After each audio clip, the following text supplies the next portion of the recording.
Shabbat Shalom. This is the Hebrew Chosen Elect Sabbath service. We are here located in Newcastle, Delaware, 19 Lambton Lane, Rose Hill Community Center, room 110B. For those of you online, the class and in class, the class we'll be going over to today is a Love Your Brother class. You can just title it a Love Your Brother class. We're going to be going over, some scriptures on this day, loving your brother, because like the Most High said, or like Yahweh said, the two most important commandments, which all the commandments fall on and rest on, is what? Love your brother as yourself, and love the Most High Yahweh with all your heart and all your soul. Okay? So to start it off, we're going to start this lesson with the book of Revelations, chapter 7. And Chapter 7, and probably going to start one. Let me get there.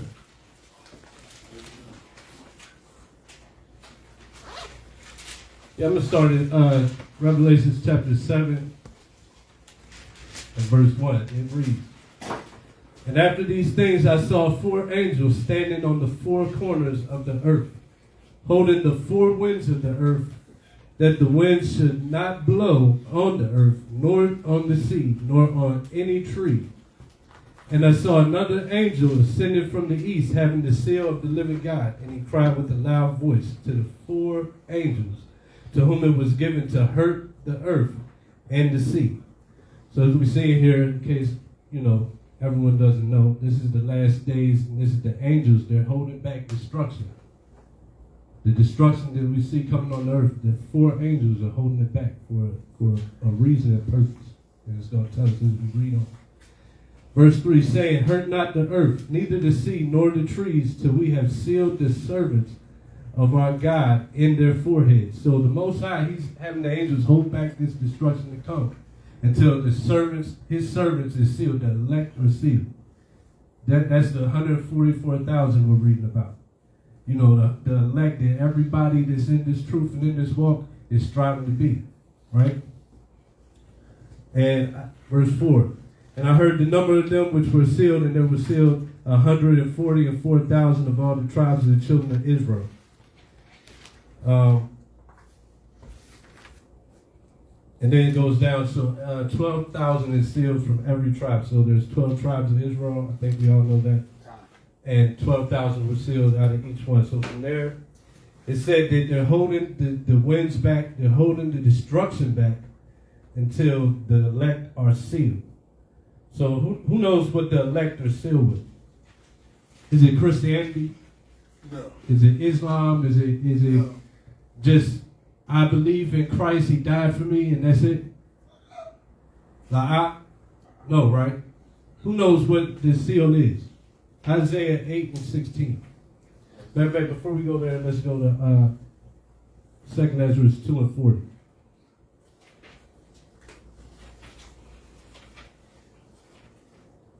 But yeah, this class is important because Christianity in the world, they'll have you thinking that to be sealed with the elect, first off, Christianity teaches that the elect can be anybody. It's the modern day Christian church. Right, you can be out of any nation. You can be a Moabite, an Ammonite, an Edomite, anybody, as long as you accept Jesus in your heart. Right? Which, we know that that's a part of it. You got to accept Yahweh, who is Yahweh. You have to accept him as your sacrifice, and you have to not just that he died for you to sin and keep sinning. We know that he died for the remission of sins past sins. And then to really be a follower of Christ, we have to do what? We have to do as he did. And that's how you're sealed. None of the elect are going to be walking any differently than the way Yahweh shall walk. It's not just, I believe in him. How do you believe in somebody that existed 2,000 years ago you ain't never seen in your life? Just somebody told you about him. And they tell you that he did something, and then you just, okay, say to yourself, you believe in that it happened and you're good to go. do as you please. You're straight. That don't even make sense.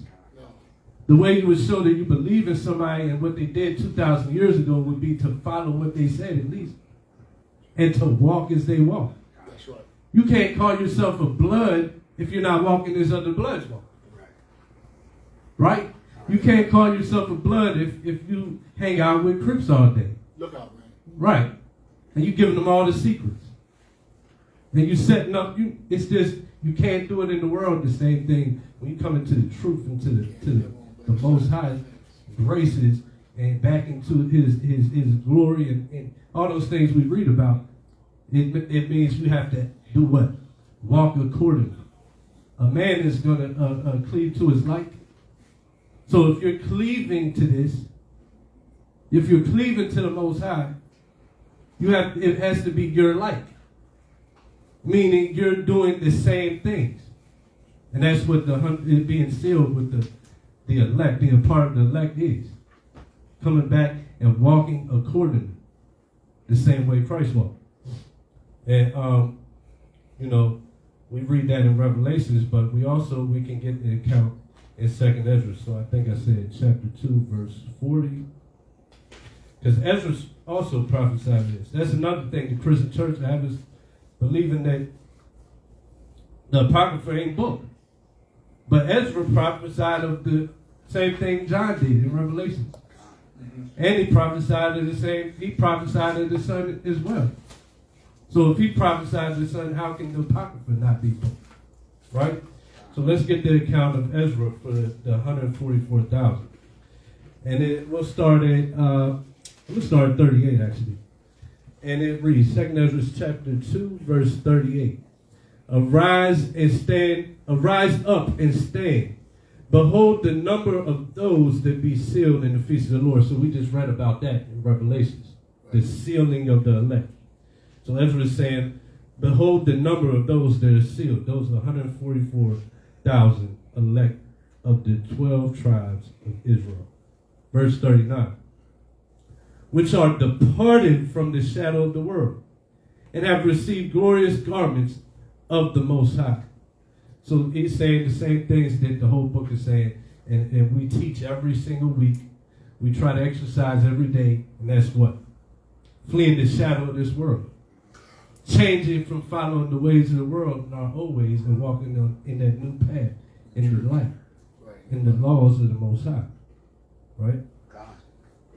Verse 40, take thy number, O Zion, and shut up those of thine that are clothed in white, which have fulfilled the law of the Lord.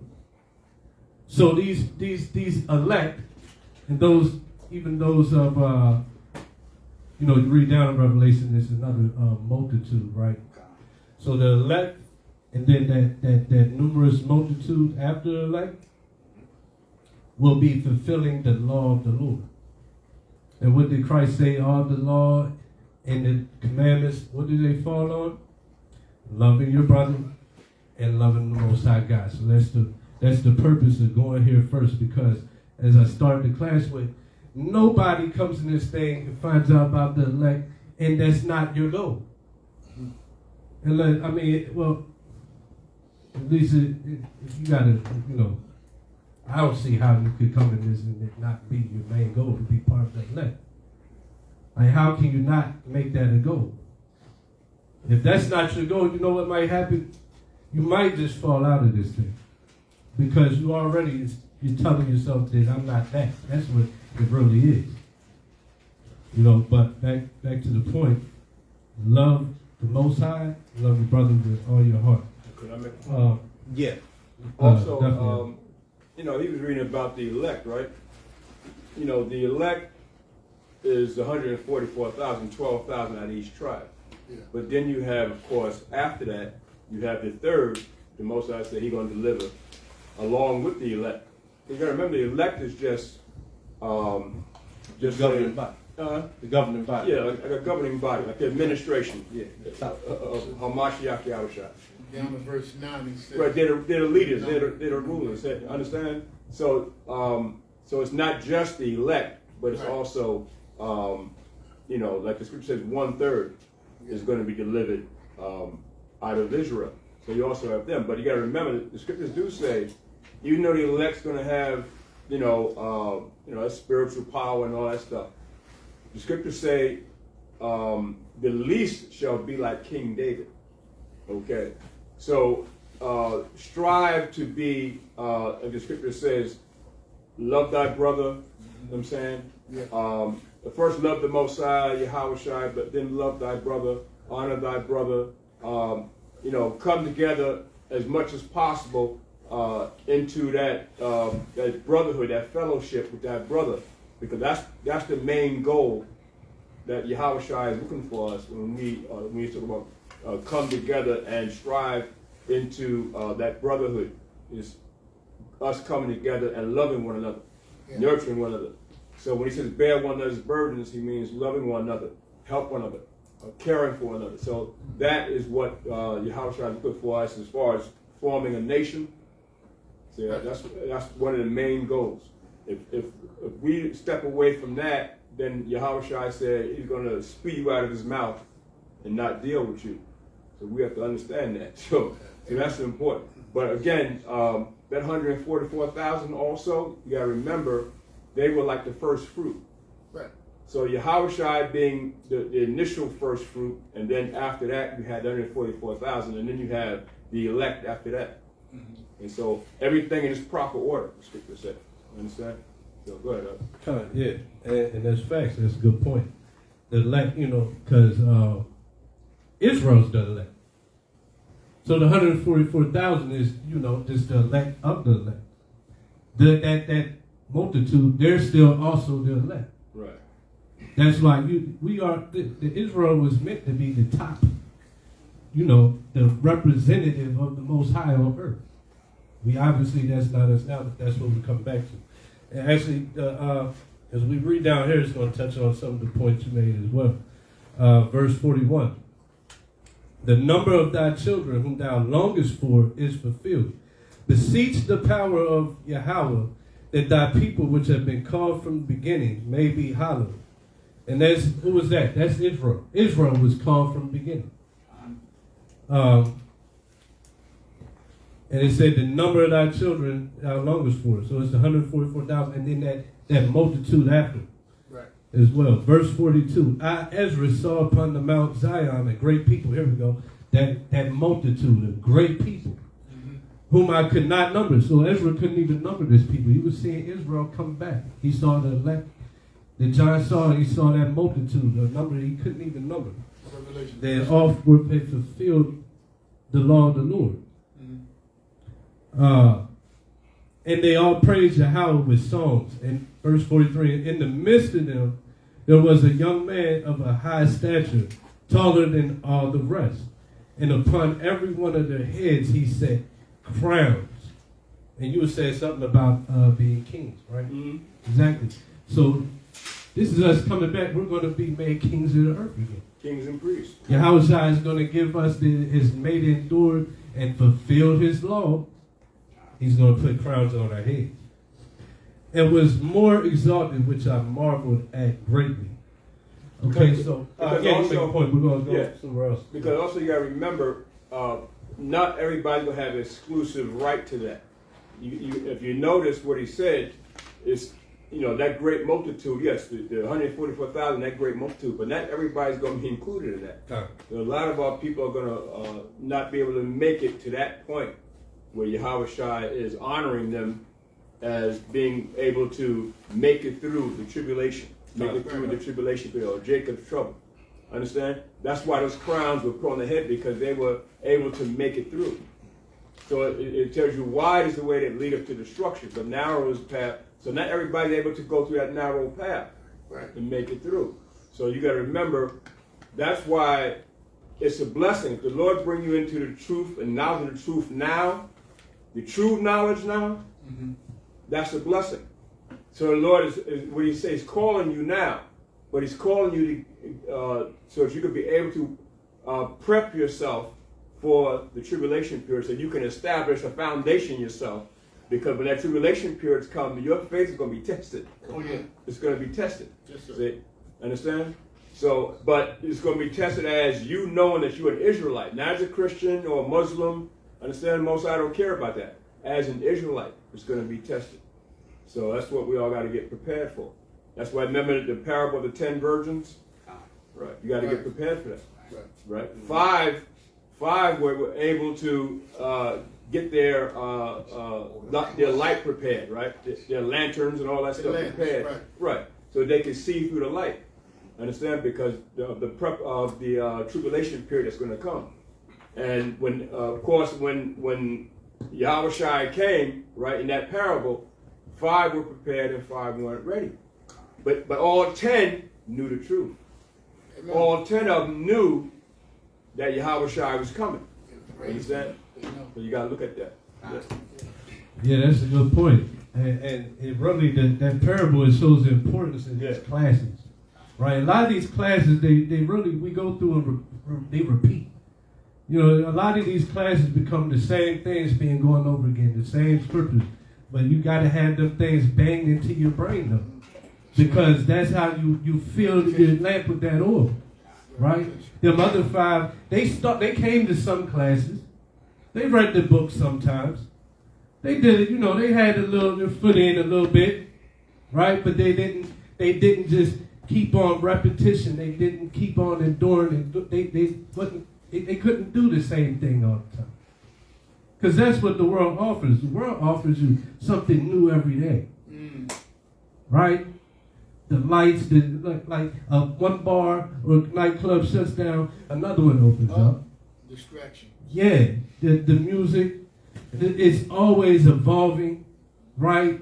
It started out like back in the day, you had your NWAs and your Snoop Dogs, and they was calling the fuss in America, and now it's normal. But now they got to elevate, they got to raise the bar, right? Now it ain't enough to be, you know, showing your goods on your videos and songs. Now you got to be pregnant doing it, right? Now you got to go on interviews, putting it out there. Yeah. Women having one baby in the belly, claiming to have 2 baby daddies. I saw that on an interview with Sex and Ring. Basically saying that I don't know who my baby daddy is. That's what she was saying. But, you know, we got to avoid that by doing what? The same thing every day. You're going to go over the same things. This is a big book. There's a lot in it, yeah. But eventually you get through it. And when you get through it, what do? You don't move on to the next thing. You flip it back over and start from page 1 again.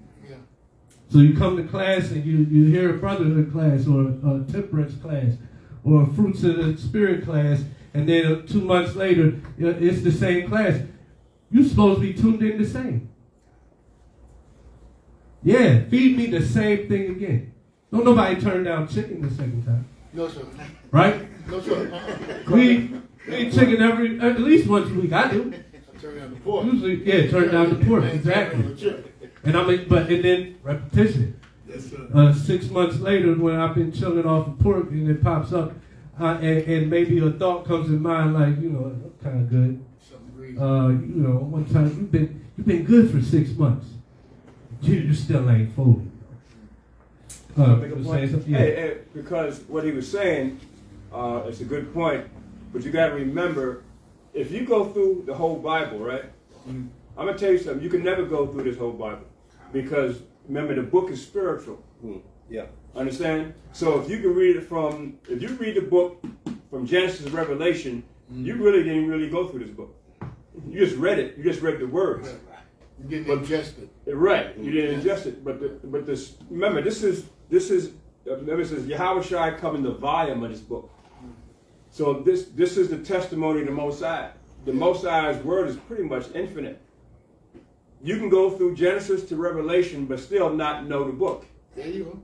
So you got to remember, the Most High, that's why he closed it up.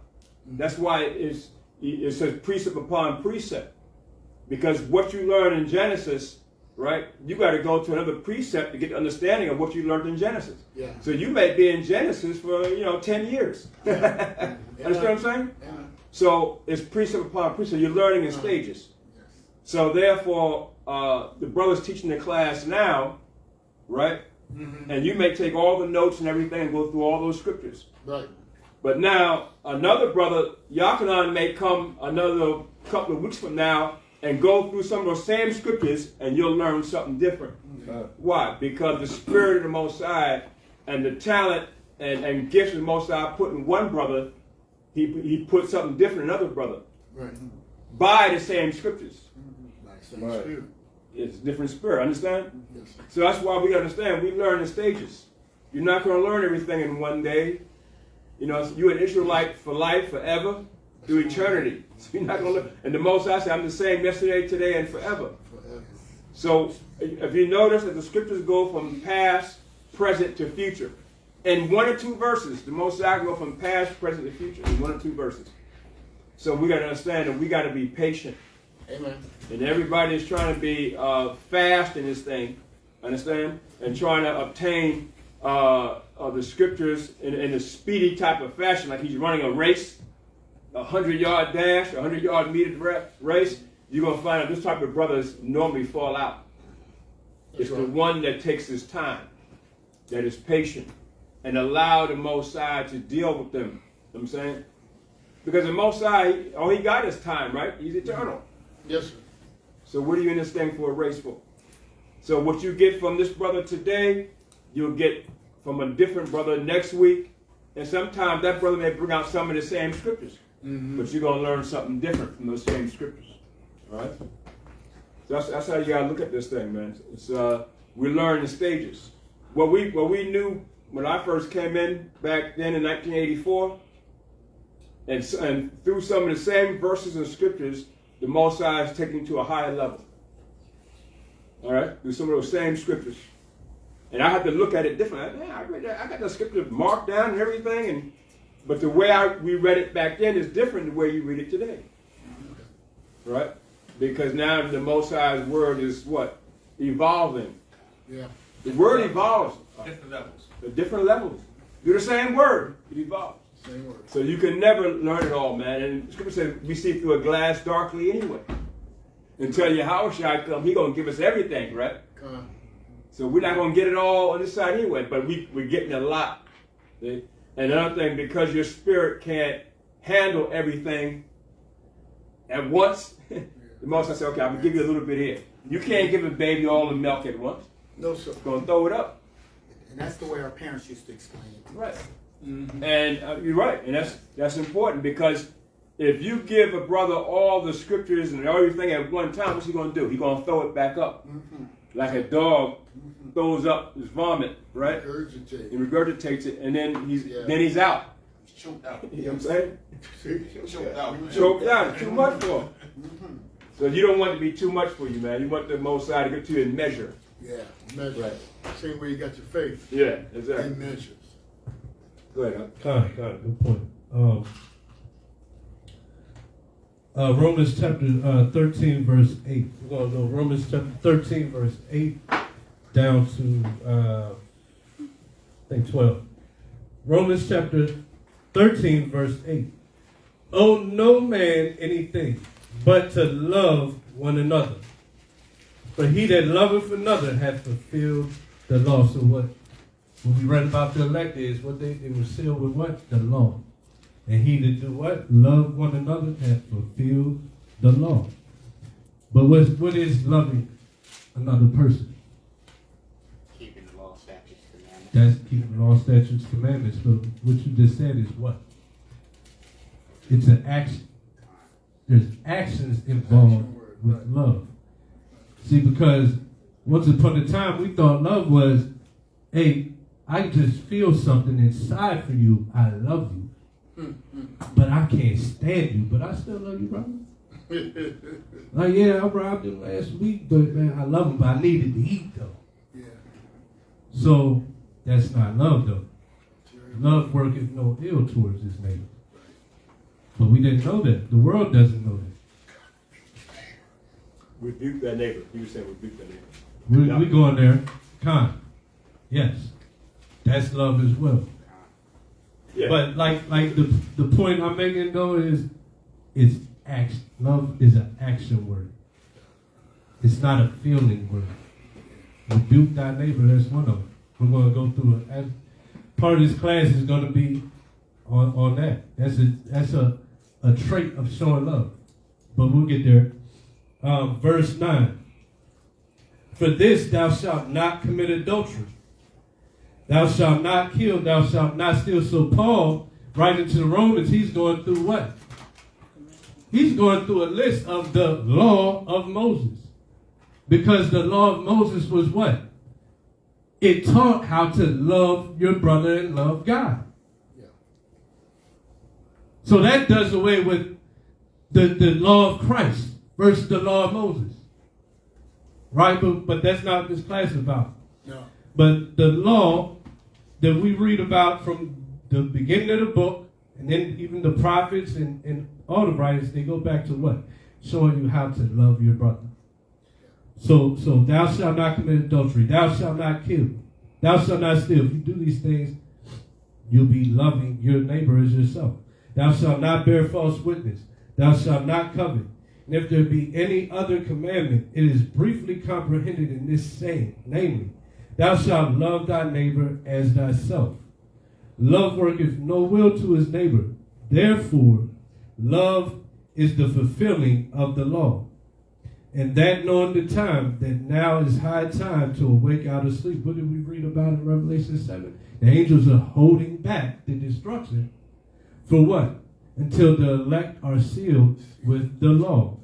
Loving their neighbor as themselves. Not committing adultery. Not doing anything that's contrary to the law. Loving thy neighbor and loving the Most High God. And that's what the angels are waiting for us to come back and do these things and then bring the destruction on the earth. So that's why it's saying, and that now knowing the time, we know that the end is near. We know that we're in the last days. Now that knowing the time, that now is high time to awake out of sleep. For now is our salvation nearer than we believe. You had a question? Yes, I want you to go over the word briefly here in this context because people are... Which one? In verse 9. They'll read this and think what you just read was all the law that was talking about at that time. And I want you to give explain. Read it first. Yeah, I'll read it again. For this thou shalt not commit adultery. You're talking about the whole verse, right? Well, down to the word briefly. That's what I'm concentrating on the word briefly. He just given a briefly of some of the... Oh, okay. Thou shalt not kill. Thou shalt not steal. Thou shalt not bear false witness. Thou shalt not covet. And if there be any other commandment, it is briefly comprehended in this saying, namely, thou shalt love thy neighbor as thyself. So it's saying it is briefly comprehended. Basically saying is rounded up into. It's like reading the back of a book. You still got to read the whole book. The back of the book is just giving you a brief synopsis of the whole story. The prefix. Yeah, but if you can't read the back of the book and go take the test, huh? No. Right. You can, But that's a good point. The church will teach us that that's all. this is all we got to do because it's brief. It's comprehended. See, brother? It's comprehended here. So look, if you just don't sleep with somebody else's wife, don't kill nobody, don't steal, don't covet. Everything else is good. Yeah. Yeah, forget about the other 6. Everything else is good, yeah. Be a crackhead. Yeah. Come to church tomorrow. 13. Yeah, 600. Just Yeah. a brief of it, that's all. Yeah. Yeah, the Ten Commandments is So just, it's, yeah, and then It's a synopsis. Yeah, It's a it's brief. synopsis. brief. Yeah. what he's really saying is, the way they say it is like these things are basically the law. But it's really, what it's explaining is that all the law pretty much you can compartmentalize into these categories, if you understand what I'm saying. Yeah. Like you go through the laws, each law you could probably put to one of these categories. Oh, this fits with honoring your father. This one fits with not coveting. Or this, what's it say? If you can't use your usury on another Israelite, that goes into not coveting. Mm-hmm. Because your covetousness is what would lead you to put usury on your brother. Right? So that's what Paul's saying here. Is basically like the back of the book. but we still got to read through the whole book. Exodus 20, the first 5 commandments is dealing with the Most High. Exactly. The first 5, in case nobody heard it, the first 5 commandments are rounded up into loving the Most High. Right. Really. And then the next 5 are pretty round into loving your neighbor, your brother, as yourself. Can I say this? Yeah. Because the 10 commandments, right? When you read the 10 are a foundation of all the other 613. So when the Most High said, "Make no other gods before me," you know how many commandments there are in just that one foundation of a commandment? Mm-hmm. You know, when you go into about not dealing with idols and all that, that commandment is a foundation for all those other scriptures concerning don't go into idols. Yeah. Understand, and so forth. Yeah. Like not bringing like trees or whatever into the temple or images, that would fall on that commandment right You know now. how many scriptures is so again it's a foundation. When it says thou shalt not commit adultery, you know how many scriptures is based on don't commit adultery? We're talking about spiritual adultery and physical adultery. Right. There's hundreds of scriptures that's dealing with that. Right? Huh? Fornication is adultery. So you can go into so many other commandments with just the 10 foundation alone.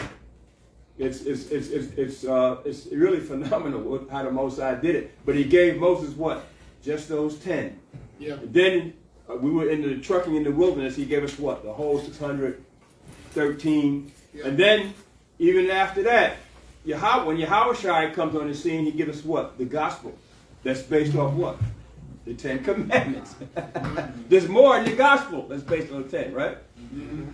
That's why I brought that point up, because Yeah. you know, a lot of our people like to surface read the Bible and take that point and run with it and stop. Right, that's it. Yeah. Yeah, definitely. Verse 12. The night is far spent, the day is at hand. Let us therefore cast off the works of darkness, and let us put on the armor of light. Let us walk honestly as in the day, not in rioting and drunkenness, not in chambering and wantonness, not in strife and envying, but put ye on the Lord Yahushua Mashiach, and make not provision for the flesh to fulfill the lust thereof. And what does the flesh care about? The flesh cares about itself. The flesh, it cares about loving itself. And the Galatians. teaching Right? is Are you getting that? actually, I was going to go to 1 John. I am touching. Since you brought about that Galatians. flesh. Good, that's a good segue to that. Okay, where you want to go? Let's do it. Yeah, the one in Galatians, was it? 5. Yeah. 16? 5, 16 to 17 5, 16. and 18 and 19. Yeah. Galatians chapter 5, verse 16. Go ahead. This I say then, walk in the Spirit, and ye shall not fulfill the lust of the flesh. For the flesh lusteth against the Spirit, and the Spirit against the flesh. And these are contrary one to the other. So that's when I ask the question. So how does somebody walk in the Spirit? The Spirit, walking in the Spirit is what? Following the laws of Following God. the commandments. You're in the Spirit. If you follow the commandments, walking the law, statutes, commandments, you're in the Spirit of the Most High. Word is Spirit. Huh? Word is Spirit. Yeah. Okay, come. But to do so, it takes maturity, doesn't it? Yeah, exactly. Yeah. That's why it says gain the knowledge of salvation. Mm-hmm. Because you got to mature in this. You know Right. what I'm saying? You're just not going to learn 1 or 2 commandments and think I'm in the Spirit. No, No. you gotta build up to it. Yeah. You know, how does a person become an NBA star? Well, he built up to it from when he was in junior high school, playing Little League, and built all the way up to becoming an NBA professional. So, how do you become a professional keeping the commandments? You build up to it. And what? And that's grace, because the Most High is giving you time to build up to it now. Yes. Now, the ones he's not giving that, he's left out in the world. His Spirit don't dwell on them. But he's bringing you in now to do what? So you can build up to it. Yeah. That's salvation. Salvation. Right. Understand? Salvation isn't necessarily just always, I'm saving you right this minute from something. It's that too. But now what you're gaining is the knowledge of salvation. How do I gain knowledge of salvation? By coming in, studying, keeping the commandments, practicing the commandments, rehearsing the righteous acts. You're gaining it. Go ahead, Right. And you say something about being mature. That's why the scriptures say, first is what? The milk. Right. You come in, you get on the milk. What's that? That's just getting into the law and doing it. Start doing the commandments. Psalms 111:10 says, if you're going to get the understanding, you have to first do the commandments. Right. You start doing them, and then you start to be. He starts to increase you. You come into maturity by keep on doing, by keep on repeating, right? Right. You good on that verse? No, 17, right? I'm at 17. You want more? Oh, you read 17 already? Galatians? So that ye cannot do the things that you would. That's 17. Yeah, we read Wanna read 17 one again? more time. Yeah. So, Verse 17. For the flesh lusteth against the spirit, and the spirit against the flesh. Right. and let's break that down. So, You got it? yeah. So lusting against the spirit is what? Your spirit is one thing, and your flesh is another. Yeah. Right. The flesh wants to do. Yeah. What it Flesh wants wants to do what it wants to do, and the spirit wants you to do what it wants you to do. So they lust and they're contrary to one another. And that's the battle. That's the spiritual battle. Spiritual war. The spirit is reasoning off of what's right and what's wrong. All right. The flesh is reasoning off of what feels good and what doesn't. That's right. See How that? about that? And these are contrary the one to the other, so that ye cannot do the things that ye would. But if ye be led of the Spirit, ye are not under the law. Now the works of the flesh are manifest, which are these. Could I ask this? Yeah. What are the things that an individual would do? You, in your mind, in your spirit, you want to do what? What the Most High say do. But what's keeping you back from that? The flesh. Giving into the flesh. You're giving into it.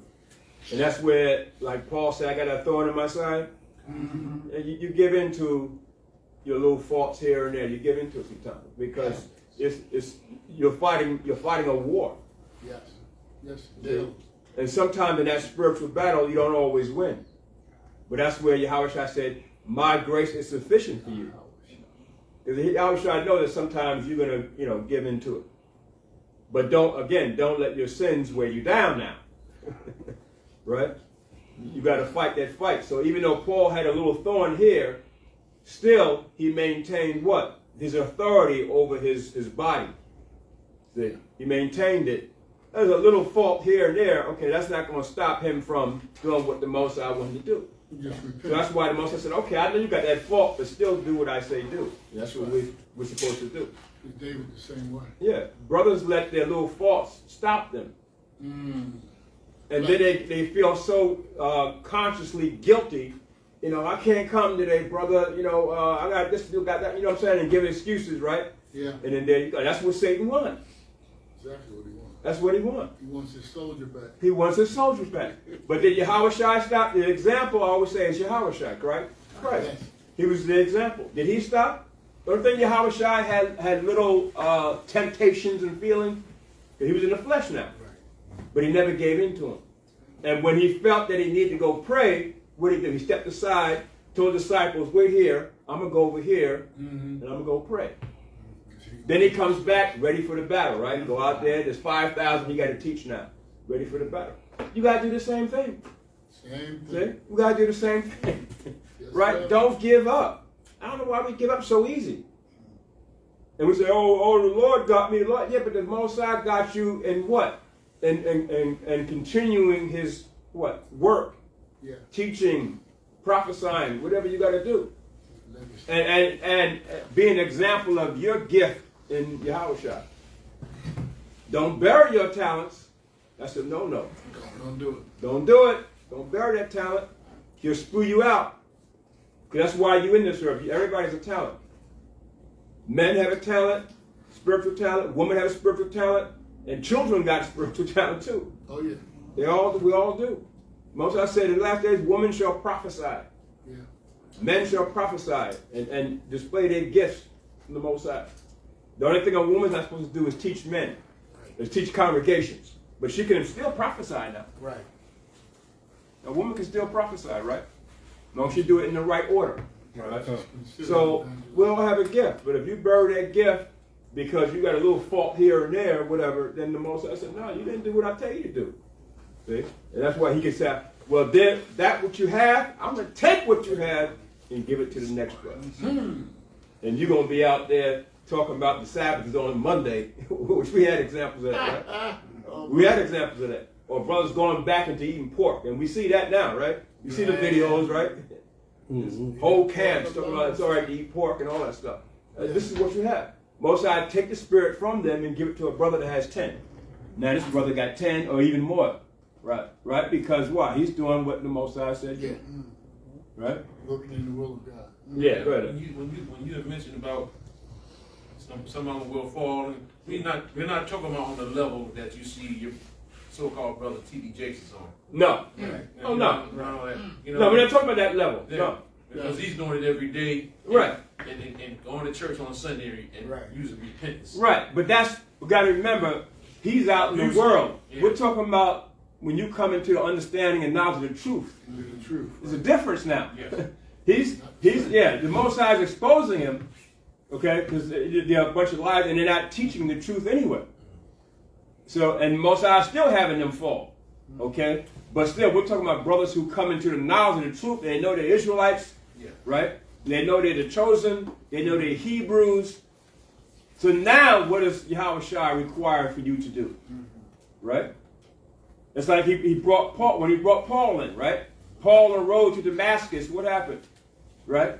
Yahweh Shai came to him and said, boom, Paul, you cannot defeat me. So why are you persecuting my name? You can't defeat me. Right. So Yahweh Shai had to blind him for 3 days and 3 nights. And Paul got the picture. So you can't kick against the prick. You can't kick against the prick. You can't defeat me, Paul. So stop it. Right? So the Most High had to show Paul that. So each and every one of us, individually, the Most High got to show you something. Say, see, Amen. This is the real deal here. Yes, I'm the real deal. And and Yahweh Shai will show you he's real, but to you individually, yourself. That's why you got to ask for it. Most High, show me the truth. Yeah, But you have to come in. You have to come in as Exactly. Yeah. Most High, show it to me. Okay, I heard what the brother's teaching, but now I want you to show me. That's right. And that's what the Most High commanded. That's what you want? I'm going to give it to you. Next thing you know, you're going through some kind of hardship. Elder Barak, I'm going through this and I'm going through that. Can you help me? What do I do? But didn't you ask the Most High? Didn't you pray to the Most High? Didn't you want this? There you go. Because he said in affliction, he's going to bring you this truth. He said in tribulation, he's going to bring it to you. And you gotta walk through it. Because look, anybody been blind 3 days, 3 nights? No. None of us even been what through Paul would do. No. Think about it. Right? I wouldn't want to go through that. Not even for 3 or 3 nights. I wouldn't want to. But still, the Most High put me through my own personal thing. He's going to put you through your own personal thing. Just so you can see for individually that it's the truth. Right? Yeah. So it's a level. It's a level to this. We're not talking about in the world. We're talking about in the realm of the knowledge of the truth. I just want you to get that separation. Yeah. Yeah. That's good stuff. Where we at?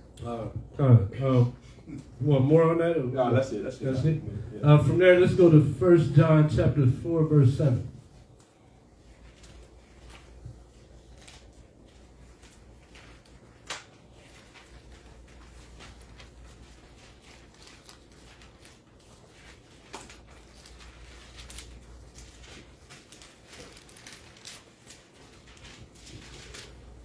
First John chapter 4, verse 7. Beloved, let us love one another, for love is of Yahweh. And everyone that loveth is born of Yahweh, and knoweth Yahweh. He that loveth not, knoweth not Yahweh, for Yahweh is love. So we hear that a lot. The Christians say that a lot. Oh, yeah. God is love. He's just love, love, love, love, love. And, you know, it's a feeling and do what you want. And that's the point we're learning. Yeah, come. To be of the Most High, you have to love your brother. You have to love one another. Right? From there, go to John 13:34, verse 35. You have to love one another. But love, like I said earlier, like the scriptures show us, love isn't a feeling, it's an action. There's things you have to do. John 13 what? 34. John 13:34 to 35. Thank you. And that's the purpose of class. We got to get in here, we got to see, and we got to learn how to love one another. Yeah. Right? John 13:34. Okay. A new commandment I give unto you, that ye love one another as I have loved you, that ye also love one another. So Christ, this is red letters. This is Yahweh, Yeah. Mashiach. That would be St. John. St. John. St. John, not Con. not First John. 13 verse 34. Can I ask this? Yeah. But is it really a new commandment? Uh-huh. No. But why he say new commandment? New to them. Yeah. Because exactly. New to them. It's Because true. they were dealing with the commandment. They were dealing with the commandments as the letter of the law. Right. Yahweh Shai now wants to deal with the commandment as in faith of the law. Right. Difference. Isn't it? Yeah, like the law says that if Right. you lose your ox falls in the ditch, I have to Yeah, that's a good one. get it. Yeah, I gotta help you get it out, right? Right. And I can do that without loving. I can be like in my mind, oh man, it's ox fell in the ditch. Now I really got stuff to do. I better keep the law. The law says I better do this, Right. and I can go help him, and I can fulfill the law because I did it. But I didn't even really want to do it. Wasn't your So heart? yeah, it wasn't in my heart. So Wasn't I by really, faith. yeah, Wasn't by faith. I really didn't. It's the same as if I give an offering. Exactly. But I didn't want to give it. The Most High doesn't accept that. Exactly. But I can look in the law and I can say, well, the law says to give this offering. 13, It says to give this much. 34, It says to do it this way. It says to pick this one out of the flock. But I didn't want to do it. It don't count. The Most High, Christians love to say, God knows my heart. Yeah. Con, he knows. Is that con? That's the problem. That's a cop. That's the top out for them. But that's the danger zone. Right. Yeah, that's a danger. Because he does know my heart. He knows that my heart ain't right. Now, remember the parable of the Israelite that was down and out, and everybody passed by him. Oh, yeah. Remember that parable? Good Samaritan, yeah. The Good Samaritan Samaritan road. parable, Right. right? You find it? Oh yeah, I think it might be in Luke. I'm not sure. I think it's in Luke, whatever. But find it. But everybody passed by him. But the one who had compassion on him was who? A non-Israelite. Non-Israelite, right. Right. A non-Israelite had more compassion on an Israelite that was down and out. You know what I'm saying? Vagabond, maybe, whatever. Yeah. And so, but the Israelites who passed by, what is Yahweh Shai looking for? That natural love out of faith. In other words, that willing heart to help your brother. Agape love. Yeah. Yeah. You got it? Yup. Yeah. Read that for me. Book of Luke, chapter 10. Actually, we'll start verse 25. Luke 10. 10 and 25. Luke 10:25. And behold, a certain lawyer stood up and tempted him, saying, Master, what shall I do to inherit? Everlasting. You're right. Let's actually go down to Drop down a little further. verse 30. 30. Yeah. Verse 30, yeah. And Yahushua answering said, a certain man went down from Jerusalem That's it. to Jericho Mm-hmm. and fell among thieves, which stripped him, So you got mugged. when the I flipped too many pages. Stripped him of his raiment and wounded him and departed, leaving him half dead. And by chance there came down a certain priest that way. And when he saw him, he passed by on the other side. Across the street. And likewise a Levite, when he was at the place, came and looked on him and passed by on the other side. Lord. But a certain Samaritan, Come on. as he journeyed, came where he was. And when he saw him, he had compassion on him. And also to point out though, who are the Levites? They on high, right? Right. The Levites and The the priests. priesthood. Right. And at this time, the Levites, they were still in their position. They were still looked at as such. But how were the Samaritans looked at? Samaria was that's the capital of the northern kingdom. That's the capital of Ephraim. That's where they did much idolatry. The Samaritans didn't at that time they didn't click. Right, Exactly. but only because you might have had some Heathens. over there anyway. Yeah. You had Babylonians that were stuck over there still Right. claiming to be Israelites. Claiming. So right. Like how you- And even the Israelites over there though, a lot of them though, they were off though as well. Yeah, So they you were had off. both. You had that, Yeah. but then even because that's where Jeroboam had built that temple You're right. to do feast at, so feast the at, northern right. kingdom wouldn't go to Jerusalem. Right. So So Samaria you was got- like a spot. Yeah, so you got to look at that. This was somebody that was out of another nation, okay? And so you got to look at it that how can somebody of another nation, right, have more compassion on Israel than your own brother? Right. See, this is the parable that Yahushua is trying to say for Israel. This is why Yahushua said, "O ye, the nation of Israel, of little faith." Right. So how you gonna say you have love of the Most High, whom you have never seen, but you see your brother have need, In me. and you hate your brother, Right. but you've seen your brother. Understand? Right. So this is why Yahushua brought this parable out, saying, "Israel, be ye perfect, even as I am perfect."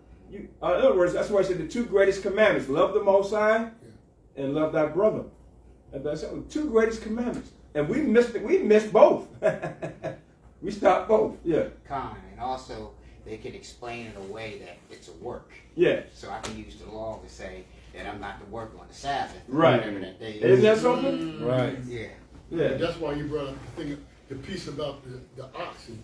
If your ox falls In the Right. ditch. even though it's Sabbath, a common sense would tell you, if you have an ox, you need your ox. Right. If you leave it there and come back tomorrow, it be gone. Right. You go. Yes. If you don't, yeah. The same thing about And losing. then you can say, like you said, yeah, well, I was doing the law. Right. Mm. And the same thing about losing your sheep or one sheep. You have 99, but you have one that's lost. What are you going to do on the Sabbath? Right. Well, common sense. You're going to go look for it. Yeah. You're not going to have 3, 4, or 5 children, and one of your children is lost now, Right. and you're not going to look for your son or your daughter on You the gotta Sabbath. look for him tomorrow. Right. I'm gonna wait till tomorrow. It might have been a stepchild. Yeah, okay. So of course. Hey, he walked through them woods. I saw him walk towards the woods, and remember what happened to the brother who was gathering sticks. Yeah. I ain't even going. No, I ain't Well, maybe he'll come back. Yeah. If not, we'll look for him tomorrow. That's a bet. But remember, the ones who are the letter of the law, with the Pharisees and Sadducees, were saying, Yahushua, you pick corn on the Sabbath. Yeah. You know what I'm saying? That's against the commandment. And then Yahushua comes back and says, but I'm Yahushua. I'm Lord over the Sabbath. The Sabbath was made for man, not man for the Sabbath. The Sabbath. Right. See? So he said, a man can do good on the Sabbath. Right. He can heal on the Sabbath. There you go. Because if you're sick and it's the Sabbath, well, I'm not going to heal you now. I'm going to wait. Yeah, you sick as a dog, but I'm going to wait till the next day. You may be dead. So it's just, And if your livelihood is in addition, you sick. you sick, right? You said, I take it tomorrow. I'm sorry. Verse 33. But a certain Samaritan, as he journeyed, came where he was. And when he saw him, he had compassion on him. Oh, yeah. And went to him and bound up his wounds, poured in oil and wine, and set him on his own beast, and brought him to an inn, and took care of him. And on the morrow, when he had departed, he took out 2 pence, and gave them to the host, and said unto him, take care of him, and whatsoever thou spendest more, When I come again, I will repay thee. Which now of these three thinkest thou was neighbor unto him that fell among the thieves? And he said, he that showeth mercy on him. And he said, he that showed mercy on him. Then said Yahushua unto him, go and do thou likewise. Can another nation be more neighborly than your people of your own nation? Right. Yeah. It They should can. be, but They're going to show you how far we came away from the Most High's commandments, where other nations are more neighborly than we are, and we're the chosen people of the Most High. Isn't that something, Al? yeah. How can we allow that to happen, where we don't have compassion on one another? The root of what you're saying is that we should not only know them, but understand what they mean. Yeah. Because otherwise, you know, people have a tendency to put stuff in place near the scriptures. Right. Things like stupid stuff. But you believe it because grandma said it. Yeah, exactly. But you've never been proved of whether it was right or not. Exactly. Right. So You look at her, and because of the person that you come accustomed to believe that she is, you just believe it. without question. Right. So when he say, do thou likewise, he means for the nation of Israel to have compassion on one another. That's right. Be neighborly toward one another. Yeah. See that neighborly thing, your Hawashai has to be able to get that out of you naturally. Understand? You got to bring that out of yourself naturally. Yeah. Because what can your Hawashai do if you don't treat your brother correct? That he can do. So your Hawashai got to teach us. You got to do that naturally. This is your own people, your own nation. It's tough, man. So it takes us to do that. That's why, last week we were talking about the kingdom of heaven is without what? Observation. We have to bring the kingdom out of ourselves. Yahushua, he can't. Yahushua just coming. When Yahushua come, he just coming to destroy the works of the devil. But he works from the inside out. Right. That's all Yahushua is coming to do. He's not coming to, you know what I'm saying? To try to instill in you, you know what I'm saying, what you should already have naturally in yourself. Yeah. He just come to destroy the Antichrist, the beast, and destroy the nations with their armies, right? That's what Yahushua is coming to do. You gotta now, you know what I'm saying? Again, study to show yourself approved and acquire that spirit of that neighborly love. You gotta do that. Yes, That's on you. Yes, sir. Understand? That's why the kingdom of heaven is within you. You gotta bring it out of yourself. Yeah. What are we waiting on? But I'm waiting on the Lord. No, he didn't tell you to do that. He said, begin it now. Right. See? Take on the new man now. Even now is the time. Remember the scripture said, now is the time for your salvation. See? And we're just sitting here, brothers are fighting in the streets. Israelite camps are fighting in the streets against one another, hate one another, competing against one another. That's not it. Trying to be first, as if Yahushua going to say, okay, you're an Israelite camp, you better than that camp, okay, I love you better. No, that's not going to happen. He's not going to choose one camp over another. Lord have mercy. If it is, we got a long way to go. Yeah, we got a long way to go, brother. We ain't going nowhere. The most numerous camp probably got like 5,000. Right. 5,000 men probably. Right. Maybe 20,000 tops. Tops. But we need 144,000, so we got a long way to go. Even, yeah. One camp. Yeah. Long way to go. Yeah. God. Good scripture. Good. That goes right along with it. We are to do likewise. Like, for example, bring it up to date. Like you might see, our people on drugs or something, and you're not going to give him money because he's going to go get some dope with it. Hello. But what about if he's doing his little dope lane and falls into the street? He's passed out. You should do something at that point, like wake his ass up, something. But a lot of us will just do the same thing with not giving them the money. We'll walk by and say, this nigga crazy. Right. Right. You're going to get hit. And keep walking. Right. Say that to yourself. It's about to get ran over. Right. And just keep moving. But the Most High, Yahushua, he said, do likewise. Give him some like assistance, maybe. Yeah, like kick him. Something. Get up. Something, you know what I'm You saying? in the street. Get your ass up. You can't always give them money if you know what they're going to do. You know they're gonna gonna waste your money. Right. But if you see their life in peril, Right. and that's your people. You're right. You know, Give some help kind them. of assistance. Right. Right. That's But see, being the Samaritans. what Yahushua wants to do is honor one another. Why do you think Yahushua made some richer and some poor? Understand? Why do you think he gave you an overabundance and some brothers didn't get that kind of abundance? Why would the Most High allow some brothers to get 2 or 3 houses, maybe 2 or 3 cars, money in the bank, and another brother don't have hardly nothing? Why does the Most High do that? Because he wanted to see what we're going to do as a people. That's why he told the rich man. The rich man said, Yahushua, what do I do to get the kingdom of heaven? He said, keep the commandments and give to the poor and all that. So the rich man said, but Yahushua, I did all those things. He says, yeah, but there's one thing you haven't done. Give to the poor everything you got and come follow me. That's what he told him. And he said, and the poor, a rich man went away sorrowful. That's right. See? So don't think because you got overabundance, and it tells you that in 2 Corinthians, right? About the ones who have overabundance, there's equality. In other words, the ones that lack. Remember the manna was given to our people, come out of heaven?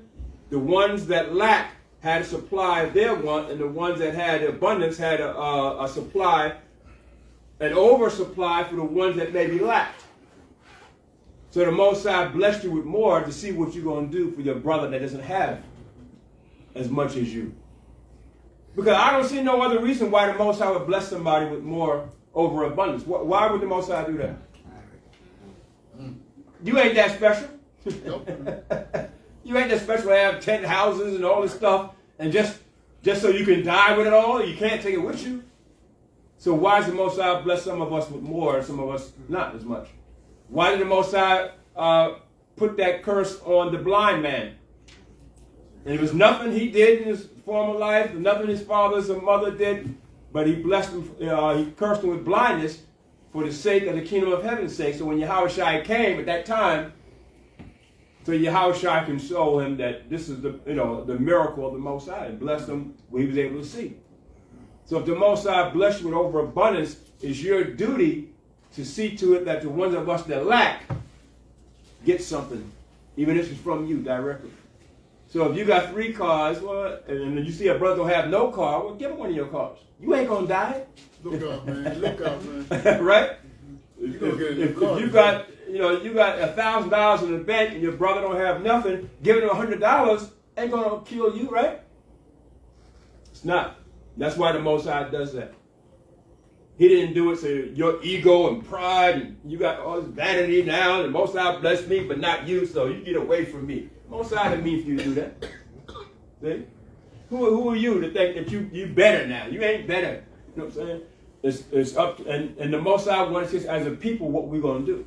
So I bless some of you with more. That's what the disciples did, right? The disciples said, them that have more, bring your possessions. Right? And then reading Acts, right? Them that have more, bring your possessions so we can give to who? The poorer ones of us. Those that don't have. Those that don't have. Yes, sir. Because the Most High blessed the ones with overabundance with possessions. For a reason. Not so you can hoard it unto yourself. And this is what we're not showing that part of the gospel where Yahweh said, even now we're not showing us to do that as a people, as a nation. The other nations do it. Matter of fact, they come in your ghettos and slums, have a business, and extract resources out of the ghettos and slums to do what? Take it Send back it to where they live. back Back to home. where they live. That's right. They do it. Every day. And we're the chosen, and we don't show that example to our own people. It's an amazing thing. So it's a phenomenon that going to show you the scriptures that come to pass, right? Most I said was going to happen. But now it's time for us to begin to start doing that. We got enough resources amongst our people to do what? We don't need white folk. No, we can do our own thing. We can do our own thing. We don't need them.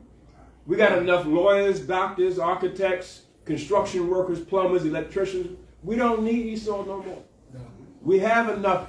You know what I'm saying? We have enough, and we definitely have the knowledge and wisdom. That's where Esau get it. Esau get it from us.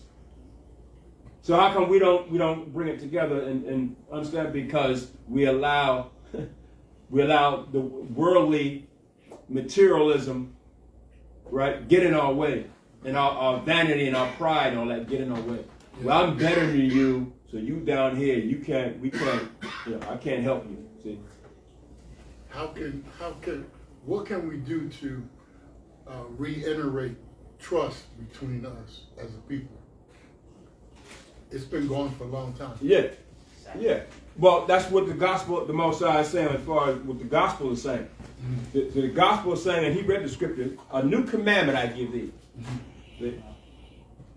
See, because Yahushua would always say, what does the law says in the prophets? What does the scripture say in the prophets? We always refer back to what the prophet said. Reference, which is right? The Old Testament. The prophet says, don't hate thy brother in thine heart. Yeah. So is it really a new commandment to love one another? No, it's not a new commandment. It's just reiterating. He's reiterating it. Yeah. That's what he means by new commandment. Yeah. I'm giving it to you again. It might be new to you. Yeah, it might be new to you. And then, he read that scripture, but also the one where Yahushua said, disciples, come in. Mm-hmm. He bent down and put water on their feet.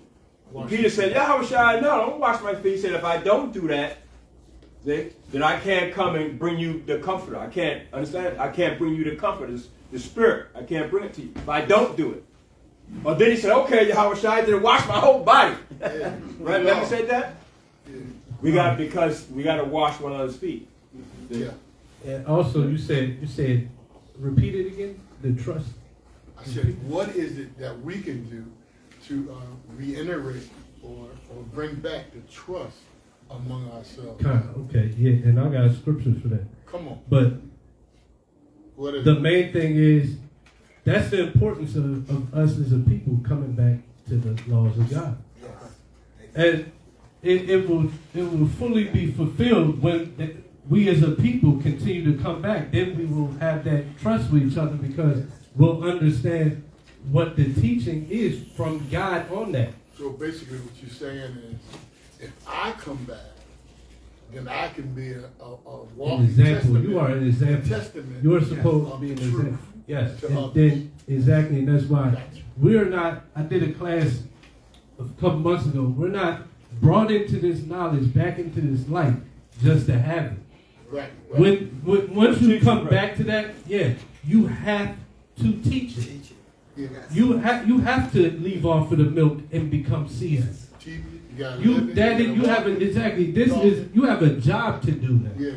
Right. There's a responsibility. Right. With it. But on that trust thing though, go to 1 Corinthians chapter 6, verse 7 real quick. 1 Corinthians. Because that's a hard thing, trust. Chapter Because once somebody defrauds you, now what have you lost with that person? Trust. Yeah. That's something that we have to deal with on a daily basis with everybody that we deal with. So it's first. Trusting or not trusting. Will they defraud me? Will they not? Should I lend to them? They don't never pay back. Yeah. The scriptures say Not that that going on. the scriptures say that many have not lent because of other men's ill dealings. So that's a trust issue. But the scripture says that just because you know that other men deal illy in borrowing, if your brother's in need, you don't think about that. You're to do what this says. 1 Corinthians 6 and 7. 6 and 7. 1 Corinthians 6 and 7. It reads, now therefore, there is utterly a fault among you. So there's a fault among our people. Right? Because ye go to law one with another. And in our communities now, we don't have the Most High, right? Do we go to other people in our community to get judgment? No. Do we go to the elders when we have problems with the other young men or whatever? Somebody defraud us and say, hey, elders, so-and-so, hey, I'm over here doing this, that, and the third. We got to get this straight, man. We got something going on in the community. And then they get together and they bring them, and you was wrong, and this, that, and the third. You got to repay your brother. What? We don't do none of that. Okay. But we'll go to law with one another, though. But what law? Earthly law. Esau's law. We'll take our brother to court. Mm-hmm. If he owes us money, we'll sue him if we got the means. or whatever. We'll call the cops on them. If we'll go to law with our oppressor, but we don't have wisdom and we don't have a true community. We're not ruled by this book as a community, right? So he says that's a fault with us, right? Why do you not rather take wrong? Why do ye not rather suffer yourselves to be defrauded? You see that? Yeah, I'm with you. So I can't look at other people's ill dealings and have a lack of trust, because the scriptures tell me that I should suffer the scriptures tell me that I should suffer myself to be defrauded. Now, why is that? Because what does the scripture say about being your own avenger? It says not to do that. Right. Because who's going to be our vengeance is mine, said the Lord. Exactly. So if you truly have faith in Yahweh, you really, it'll be hard. I'm not going to say it's an easy thing, but you'll think about the scriptures and you'll say, you know what? I'm going to allow myself to be defrauded because I know that the Most High is real, and I know that he said he's going to repay. Right. So if you defraud me, I actually feel bad for you because I know karma's coming back. Exactly. You're walking off a cliff yourself. Right. Just a matter of time. So, but that's why the key though is coming back to the Lord, because we won't understand that. That's what I want. Without that. Okay. So that's really the importance of pushing this truth. Yes. Waking up the elect. Yeah. How does the Most High do it? He gives the knowledge to one and he teaches another. That's why brothers go out and street speak. 99% of people outside in the highways and byways don't give a damn about cats on the mic reading the Bible. Yeah. But that one, the Most High cares about that one. And then that one gets woke up and comes back to the Lord. And then now he's what? He's another laborer. What did Yahushua say about the field is plentiful, but the laborers are what? Few. Few. Right. They few. But they're going to increase. It's just on the Most High's time. Takes time. Yeah. But at the end of the day, that's the answer to the trust issue. Without this, there really ain't an answer to the trust issue, because we're going to rob and steal and kill each other. People are going to defraud you. And without this, there's really no answer to it except for the what? Get them back or just not give no more. Not put my trust in anybody because I know how people operate. Right. Worldly people. Right. So is that good on that question? That's great. Okay, come. Yeah, I got one more thing. And that also goes into loving your brother, though. Allowing yourself to be defrauded by. And allowing yourself to be defrauded doesn't mean like one specific person, you know that they're not going to pay you back. They're going to do their. Right. It means, now that's something where, okay, you know how they are. Now you have this group of wisdom. The scriptures say to give not to ungodly man, because he's going to basically bring evil on you. So the scriptures also tell you that. But like, just trusting in general, you give people a chance. Allow yourself to be defrauded. Oh, yeah. Right. Yeah. Oh, yeah. I understand. Right. Okay. All right, yeah, just this one here in 2 Corinthians, 2 Corinthians 6 and 11. Okay. I got it. Yeah, go ahead. 2 Corinthians chapter 6, verse 11. O ye Corinthians, our mouth is... 2 Corinthians 6, 8 and 11. I'm sorry, 8 and 11. 8 and 11, not 6 and 11. 8 and 11. 8. Okay. Yeah, I saw that wrong. Gotta move. 2 Corinthians chapter 8, verse 11. Now therefore perform the doing of it, that as there was a readiness to will, so there may be a performance also out of that which ye had. Right, so a readiness to will. Perform what? Like I said, the trust thing. See, that's why when we come in to the understanding of the truth and we know that we're Hebrew Israelites, now we want to perform what the commandment says and what the gospel says. You want to begin performing it. See? Now that you're in, you want to begin performing it. When you're out in the world, you were doing 2 Corinthians 8 and 11. You want to begin performing it when you come into the truth now. Understand? So you were talking about the trust issue. Now you can begin to perform loving thy brother. See? If he needs something, maybe lending him something. Okay. But now you're going to see, okay, brother, pay me back such and such a time or whatever. Now you're going to see, you know what I'm saying, if he's going to do that. Right. And now you can establish brotherhood. See? And if he doesn't, okay, he doesn't. But then that's when you go through the process of taking it to the leaders of the school or whatever. Understand? Taking it to the elders and going over it, having a council, whatever. You know what I'm saying? Right. But you got to perform the doing of it. This is why even in the martial arts, we trying to establish performing the performance of the commandments. Okay. So that's why when Moses brought us out of Egypt, and Moses was trying to do what by himself? He was trying to perform and do everything by himself. Yeah. And all the problems and issues Israel had, he was trying to judge it all by himself. No.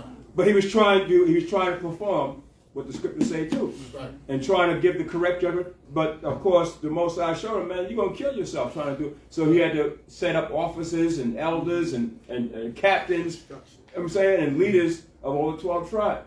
So that's what we got to do now. Yes. So that we can establish the gospel and loving one another and fellowship and trusting one another and all that.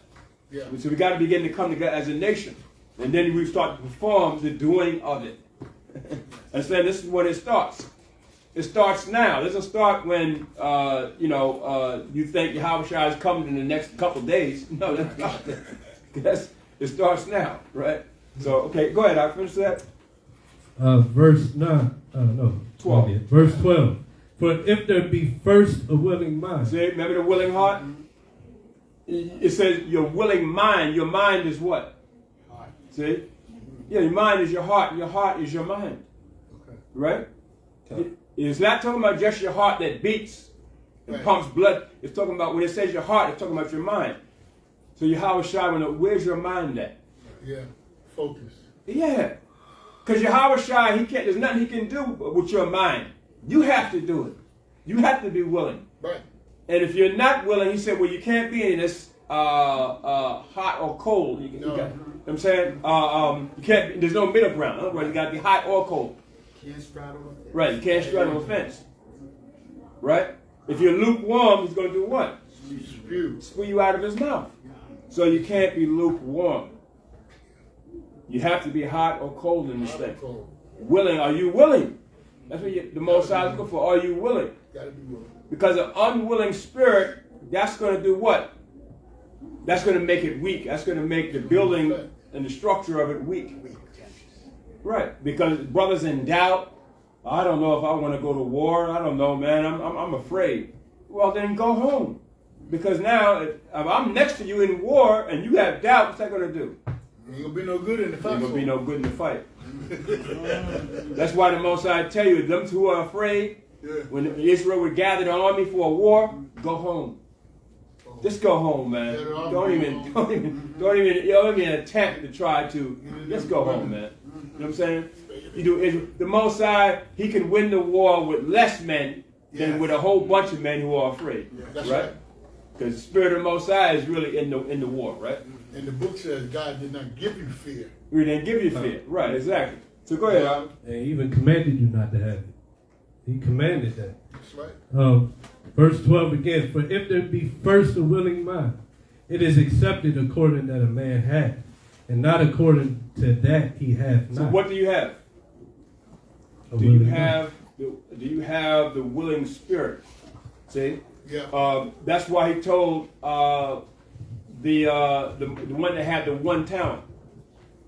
See, what do you have? Well, I gave you at least one talent. You got one talent. What do you have? But now, do you have the spirit to be an example or display your one talent? Yeah. See? Or you want to be lazy and go, sit in the house and do nothing. and bury your 1 talent. Yeah, put it under a bush. Put it under a bush. What do you have? Understand? Do you have that determination, that motivation? Can we bring this thing together as a nation? Do we have the determination and motivation to do it? That's what Yahweh Shai is looking for. Or do you just want to sit home and look on YouTube and watch Gamaliel teach all day? Instead of coming here and being assistants, right? And being effective. Be effective. Right. This is what Yahweh Shai is looking for. That's why, remember, he said, with the Most High, nothing is impossible. Nothing. Right, nothing.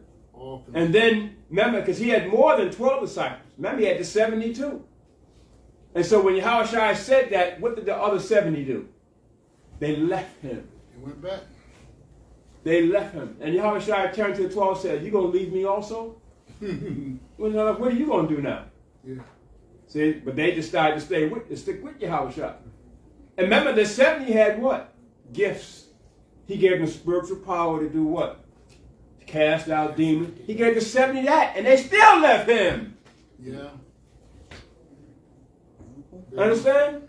So that's like your father giving you all the resources you need and everything, but you're still going to go against your father, your family. Understand? You're fully committed. Yeah. So are you committed to this? Right. Yeah. That's why the scripture says it's going to be weeping and gnashing of teeth, because not everybody's going to make it. Because there's no commitment to rebuilding your nation. See, the Chinese are only committed to what? The building of the Chinese nation. The Japanese the same thing. The Arabs are the same thing. Their people are first and foremost. They're committed. For themselves. They will die for their people. What about us? No, we're not on that level yet. We're like a bunch of sellouts. You know what I'm saying? Not committed. Yeah, I just want to finish this. Yeah. Okay, go. Yeah, let's finish this, and then you got a question. So, verse 13. Yeah. For I mean not that other men be eased and ye burdened, but by an equality, that now at this time your abundance may be a supply for their want, that their abundance also may be a supply for your want, that there may be equality. As it is written, he that hath gathered much and had nothing over, and he that had gathered little had no lack. Right. So, again, what we were bringing out before about, remember the manna came down and everybody was blessed, but those who had need for more, because you had a bigger family, right? And then you had the ones who didn't need as much, right? Got what they needed. In other words, it was all sufficient for everybody. There's equality there, right? So this is why the Most High is saying now, even today, you always bring it up to date, right? Always bring the scripture up to date. The abundance that you have, right? You have abundance in possessions or whatever, but there's a brother that lacks. That's right. Where's the equality in that? There's no equality in that. Okay, bless your brother with the abundance that you have, so there be equality, so he won't be met. Right, that's why we brought out about the parable of the Samaritan. Right? You got to be, but it has to come out of you. Yahweh Shai can't make you. No, You understand? He can't. It got to be you. Can't make you do this thing. No. You understand what I'm saying? You gotta want to. You got to want it. Yes, sir. Right? So that's why all that hatred and stuff, that clouds our vision and what we really want to do for our own people. That clouds it. You know what I'm saying? That's why Satan comes in there with what? You know, that competition thing and that ego and that pride. Satan, he's always there. And you got to know when Satan is there doing that. Yeah. He ain't nothing but a drug addict, man. I ain't dealing with that, brother. He ain't nothing, you know. And he's in the truth. But he ain't nothing, you know. He's always begging. He's always this, right? But see how you can now help your brother. That's all I'm saying, right? See how you can help him. Come on. And it's not always with, you know, finances and money, but see how you can help him. That's all I'm saying. How you can assist. All right? So that's that, yeah. Also, it shows the measure of the wisdom that you have in yourself. It's Right. like the counsel of a man is as deep water. Right. And he is wise, can draw from it. So you can look at a situation that you can criticize, Right. but you can't go in yourself and You find a can't. solution. You're right. You can't about that. You can always So it's criticize, just- but can't find a solution to help the brother. That's what the Yahweh Shai is looking for. How can you help him? Because it's not always about money. Sometimes your help could be a word of wisdom and knowledge. Solution. right? That's it. He needs, that's the solution he needs. He needs words of wisdom and knowledge how to go about doing something, right? Not always, here go a few dollars, man, now get out of here. No, it's not always that. Sometimes it's that, because sometimes you got immediate needs that need to be. You can't give your brother a rock when he needs money to pay his rent. And he needs to, right? Understand? So you gotta see what his needs are. See? The so-called Jews does it all the time, right? They help one another. They got trust funds for their people, man. Yeah, they got reparations. They got reparations. They got bank accounts for the poor ones of their people. Because I don't know if people notice that the other nations are using our formula. Right. And Exactly. we don't want to use our own formula. But that's by design. Yeah. Because the United States actually would teach them our formulas Yeah. for them to use, but they didn't stand on the formulas that they was teaching them. Right. Because they didn't want equality for us. I understand that, but this is our formula, but we refuse it. We refuse. Use it Right. ourselves. We refuse to use it. Yeah. Yeah. It's there for us, but Yes. we just don't want to use it. It's the word the Most High gave to Israel, like I said, the formula, but now we don't want to receive the word or absorb the word so we can follow it, so it can work for us. Yes. Yeah. See? Exactly. But Yahushua can't make you do it. You got to do it with a willing mind. Yes. So the kingdom is already in you, and we're sitting here, where's the kingdom at? Is it over here? Is it in here? No. Lost. It's not without, it's without observation. You got to bring it out of you. Yeah. And Yahushua, you can't wait on Yahushua to bring it out of you. No. Because guess what's going to happen? A lot of our people are going to be delivered out of America before it's destroyed, but they're not going to have the kingdom in them or the gospel in them. And they still, in the wilderness, they're going to be killed. Because it's just not in them. Same thing when we came out of Egypt, right? You seen all those 10 miracles and the Red Sea open up and all that. That's enough for me. That's all I got to see. Most of that Red Sea we walked through. Yeah. I'm following you now for the Most High forever. Yeah, ain't got no problem with me. They ain't no problem with me. But what happened? As soon as we crossed the Red Sea, what did they do? They built the golden calf and started bowing down. Come on. Yeah. Same thing gonna happen this time when we come out of this second Egypt, which is America. They're gonna do the same thing. Oh yeah. And they're gonna be killed in the wilderness. Because it's not in them. If we realize, the other nations know that once we go back to our formula, which they're trying to keep us from going back to, they know that they're gonna lose everything. We're gonna gain everything. We're gonna gain, yeah. And that's why their main philosophy is divide and conquer. They know that the formula is really meant for Israel. Yes. They know that Mosai and Yahushua is coming to give us back to earth, right? So they because the more time they have to rule, that's why they are trying to keep this back from us from gaining it. Yeah. They have more time in their rulership. They know they're losing their rulership, right? So they don't want us to gain this. Okay, so how do we get the black community back together? How do we get our people back together? Well, it's the formula here. Get them out of Christianity. You gotta get them out of this. That's why they keep pushing Christianity. Yes. So we can stay away from the formula. Stay away from it. Yeah. And part of the crafty counsel is that the kingdom that is in Israel, for some reason, they can pump it out of us for them. For them. Because every kingdom on the earth Yeah. is coming out of us Yeah. being obedient to servitude, Yeah. which we're supposed to do for each Yeah. other. Right? Isn't so that we can something? use it for everybody else but ourselves. It's a heck of a phenomenon, man. I got this thing out. Yeah. That, Yeah, but it's at our fingertips. Yeah. The kingdom is right here at our fingertips. gotta We want just, it. You gotta we just don't want it, huh? We But don't it's want in it. Sorry. Chinatown. Go ahead, Doc. Yeah, back to John 13, John. 34 to 35. John 13, 34. A new commandment I gave unto you, that ye love one another as I have loved you, that ye also love one another. By this shall all men know that ye are my disciples, if ye have loved one to another. You see that? So it's all about love. And as we were going over earlier, it's not a word thing. It's not a feeling thing. It has to be in deed. You know, so we need to go in and find out what things we could do to show that love to one another. What actions does it take to love one another? One of the first things would be, as Yak and I mentioned earlier, is rebuke. Rebuke is a form of love. Warning your brother is a way that you can show love to your brother or your sister. By telling them when they're wrong, or telling them when they might be going wrong.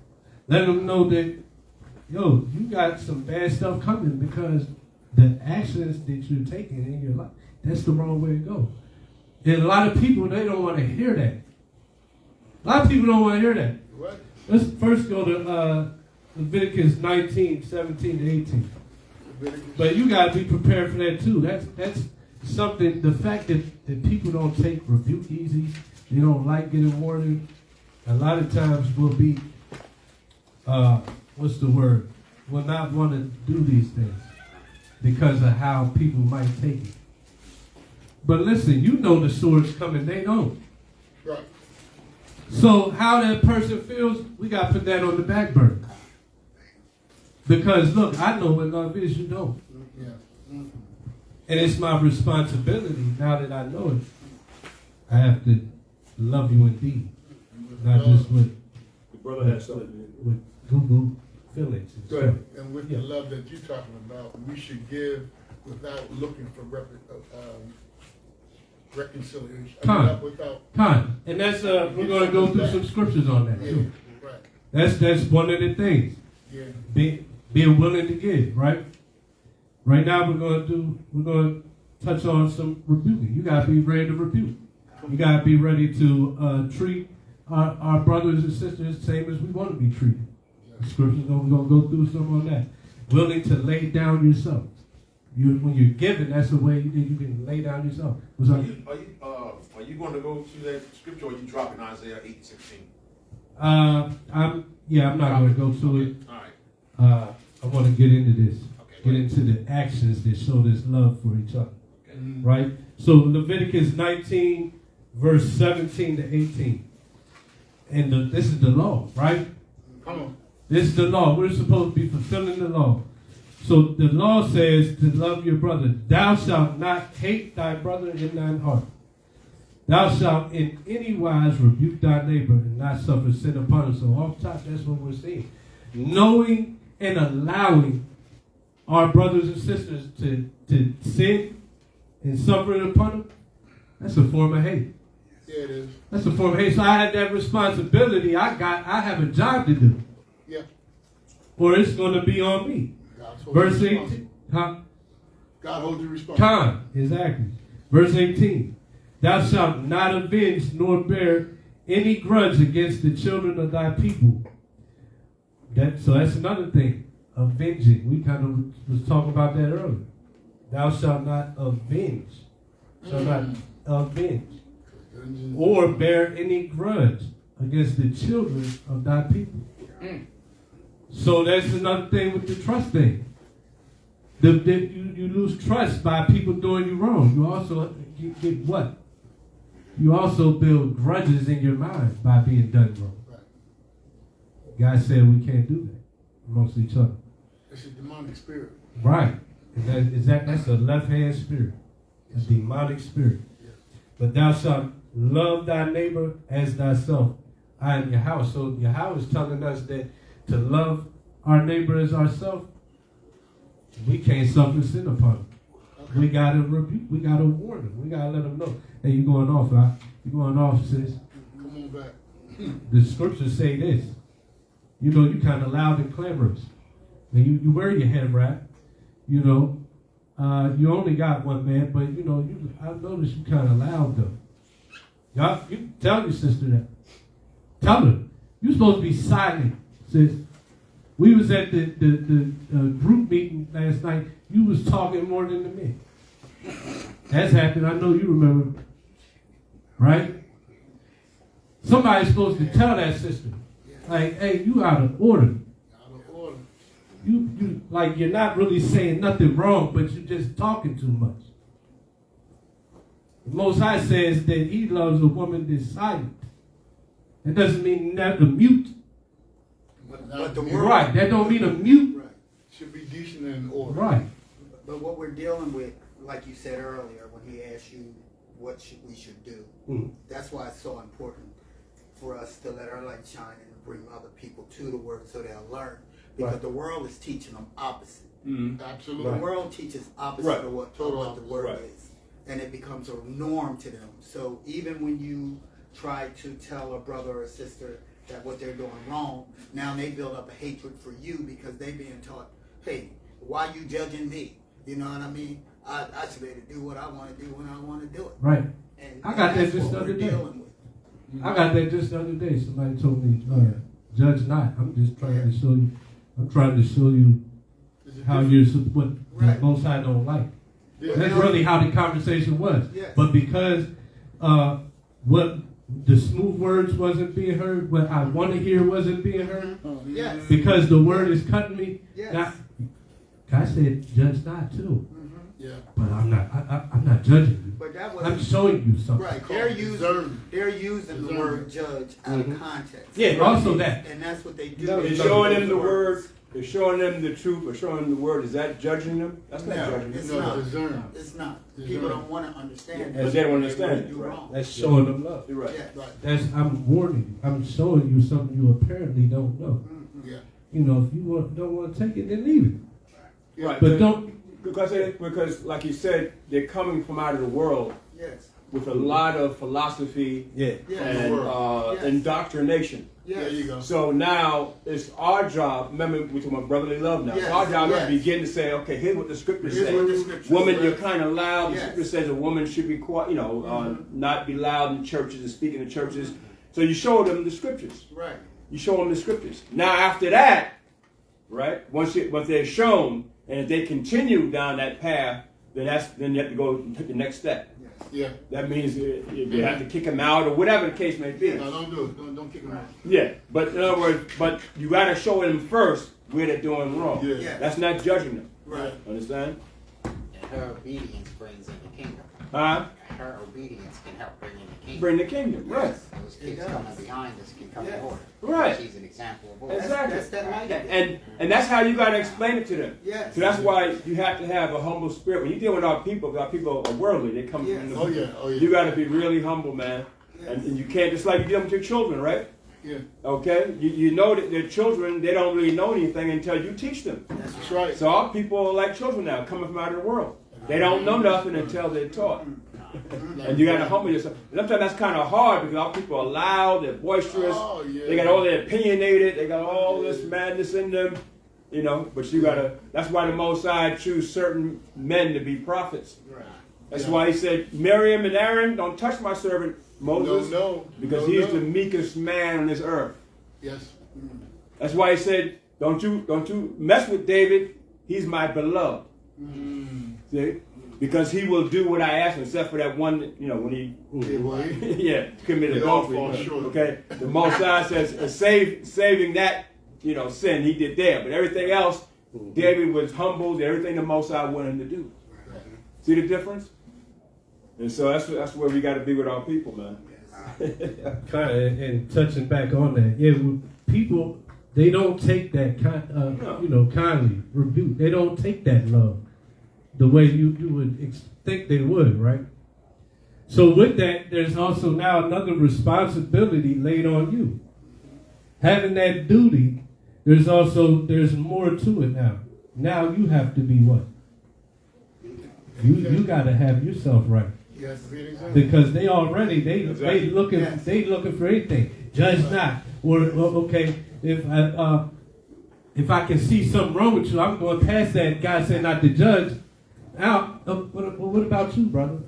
Right. But like I'm just warning you or something. But what about you? Now it's a point each other's flaws out game, right? So if we have this responsibility, we gotta make sure we're right because we know what love is. We know we have to do it. Yes.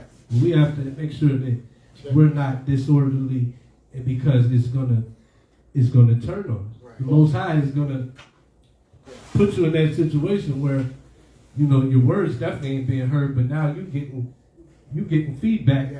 Yes. This like oh wait, I want to go on that 2 Thessalonians 3:6-9. So we got a responsibility that we have to make sure that we straight. Right on.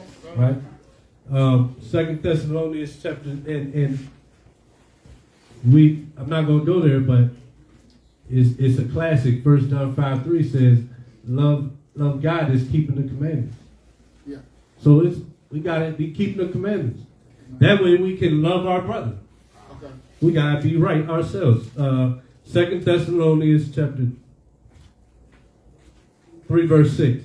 Now we command you, brethren, that in the name of our Lord Yahushua Mashiach, that ye withdraw yourselves from every brother that walketh disorderly, and not after the tradition which he received of us. So we can't be known for being amongst the ungodly. You can't be known for, like, that's your hangout. That's who you are. You're in class on Saturday, but all week, that dude, he really like them. That's on the, he be coming out the liquor store with them still reserves still. Saturday though. But I saw him last week. Friday night. Right. So we supposed to withdraw from people that we know they walk in disorder, the ungodly. Con, that's TD Jake's problem right now, ain't it? Right. Thank you. So So this is somebody who's in that position to lead the flock, right? To show that love. He's supposed to be showing people their sins and not suffering sin upon our people, upon his brothers and sisters. But what did he do? He was got caught up with Diddy or something, right? Right. What's he doing? Like Visiting the whorehouse. okay, because I didn't get the whole story. Yes. Yeah. I saw that. It was one of the worst things. And the Most High put that out for the world to see, though. Nice. The Most High made sure that was brought to the forefront, the world to see. Yes. Brought to the light. See, because he wasn't making sure he was right. He wasn't withdrawing from those that walk in disorder. And recently he's been attacking the saints. And and look, it's getting what? Yeah. It's getting flipped. Retribution. Verse 7. For yourselves know how ye ought to follow us. For we behave not ourselves disorderly among you. You see that? So we're supposed to follow the example of the apostles. Same way that we're supposed to follow the example of Yahushua. We're supposed to walk orderly. How did they walk? We know that they walked according to the laws of God. Right? From there, First Thessalonians 2, chapter 2, verse 10. 1 Thessalonians chapter 2, verse 10. It reads, ye are witnesses, and Yahweh also, how holily, and justly, and unblameably we behaved ourselves among you that believe. As ye know how we exhorted and comforted and charged every one of you, as a father doth his children. So ain't that what we're talking about? When you're not suffering sin upon your brother, you're doing exactly what we're reading here. And what did Paul say? He said that we should be holy, just, unblameable. See, you don't want to be blamable, because as soon as you start bringing out something wrong with somebody else, they right back at you. Yeah. They on your heels. Yeah. They don't even know the Bible. Listen, I don't even know what the Bible says, but I'm pretty damn sure that it says you ain't supposed to be picking up hoes on Lancaster Avenue that came out of the clinic. And I saw her get in the car. No, that is. So you have to be actually doing it yourself. Yeah. Right? Matthew 7 and 3. You know what? We're not even going to go there. That says, before pulling mold out of your brother's eye, make sure you pull it out of yours. Yeah. So I'm not even going to go there. 2 Chronicles is where I want to go. 2 Chronicles. Chapter 19, verse 10. So back on this duty we have to show love by rebuke, by warning, by reproof. Yep. That's it. We have that job. That's love, as we see in the law. You see, that's a law of God. Yeah, Pop. You just gotta love your brother. You don't gotta do the law. But the law said to do it. And how to do it. 19 verse, you had some. Yeah, can you explain who is our neighbor? Our neighbor. Well, it was in that scripture. It was right. Yeah, the children of thy people. That was Leviticus.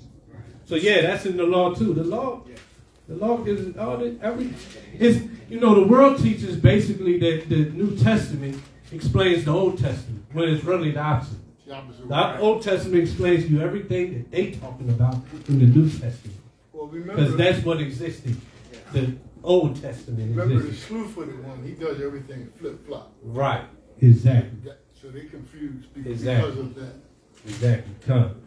2 Chronicles 19 and 10.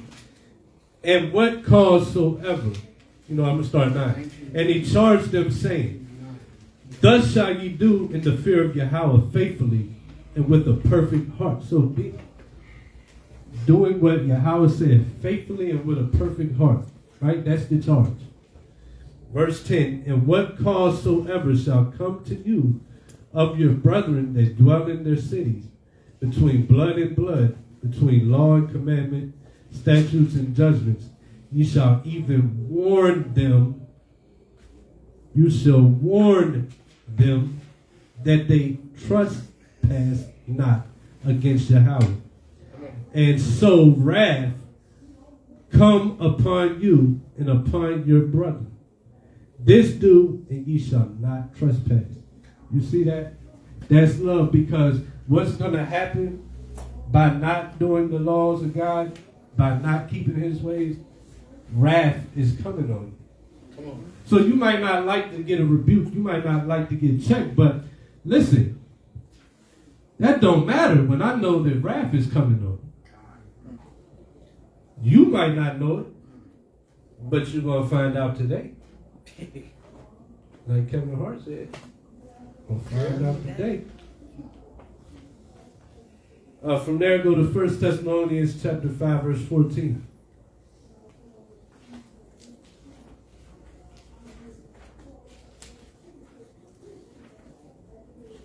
Out over there.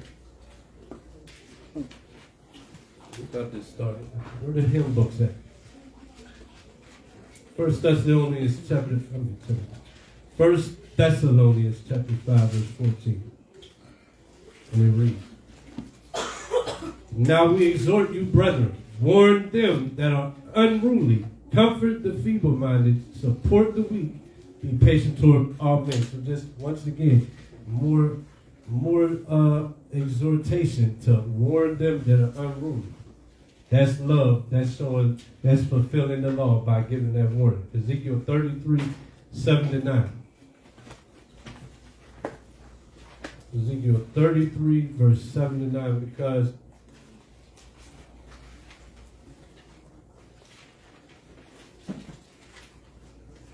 this is touching on why you was brought into this knowledge. You was brought into this knowledge, and you the Most High gave you that life to be what? A watchman. You're now a watchman. Ezekiel 33, verse 7.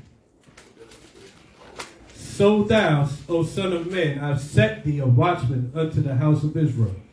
Therefore thou shalt hear the word in my mouth, and warn them from me.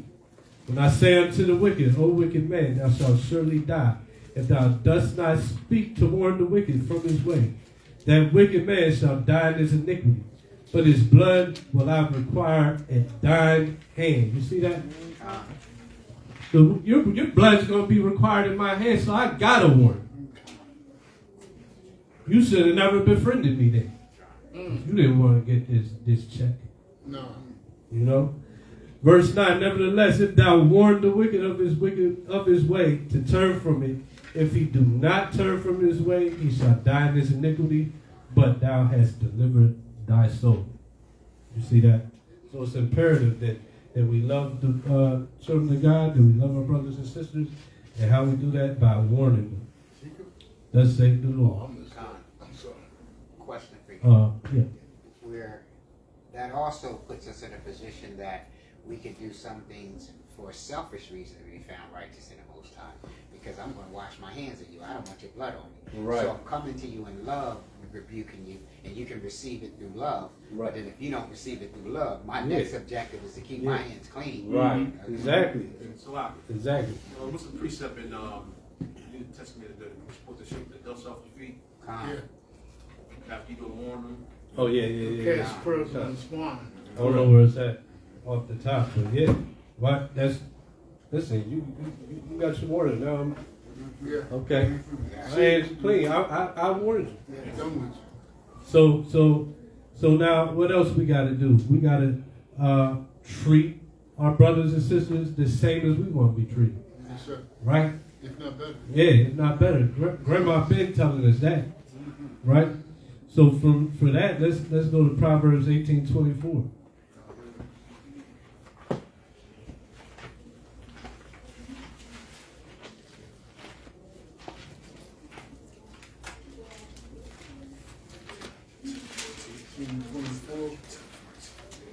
Come, 18:24. Thank you. And it reads, so this is it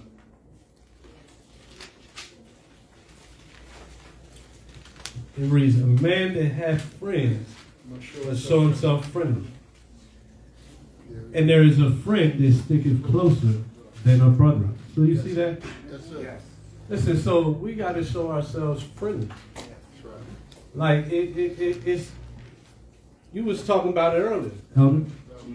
That even cats in the truth, different camps, fighting each other, showing hate to each other, right? But the scriptures say that a man that have friends must show himself friendly. That's what it says. And how is that? What's that got to do with treating others the way you want to be treated? Well, who doesn't want to be treated friendly? Right? No. Right. Don't nobody want to be treated like the SHIT. Amen, bro. Nobody. So we have to show ourselves friendly. Let's stay satisfied. Like people that you'll see other brothers and friends, and sometimes you'll say shalom and get nothing back. That's right. But they'll tell you all day, well, I'm trying to get sealed. We're part of the elect. Well, why you ain't friendly, brother? Right. Like, what did I do to you? Yeah. Most I said that we got to be that way. Right. We got to follow these scriptures, and part of it is being friendly, not just being always on your guard or always on some I'm ready to pull out a sword and take over the kingdom. Right? First day I came here, the reason why I stayed, Mm-hmm. because that sister over there was so friendly. Kind, all praise. And because it is, being brotherhood and being brotherly are like two different things. Okay. So, of course, you're not going to be brotherly or let's say friendly. I'm going to say friendly Okay. to everybody in Israel, right? But of course, you can be brotherly. In other words, you can establish brotherhood with everybody, Yeah. right? But of course, you're not going to be friends with everybody. Right. There's a difference. Yeah, There's a difference, Right. right? Understand what I'm saying? Yeah. So, but as a nation, we're supposed to have that genuine brotherhood for all our people. Okay. Kind, I'm going to drop that from there. Let's go to 1 Peter chapter 3, verse 8.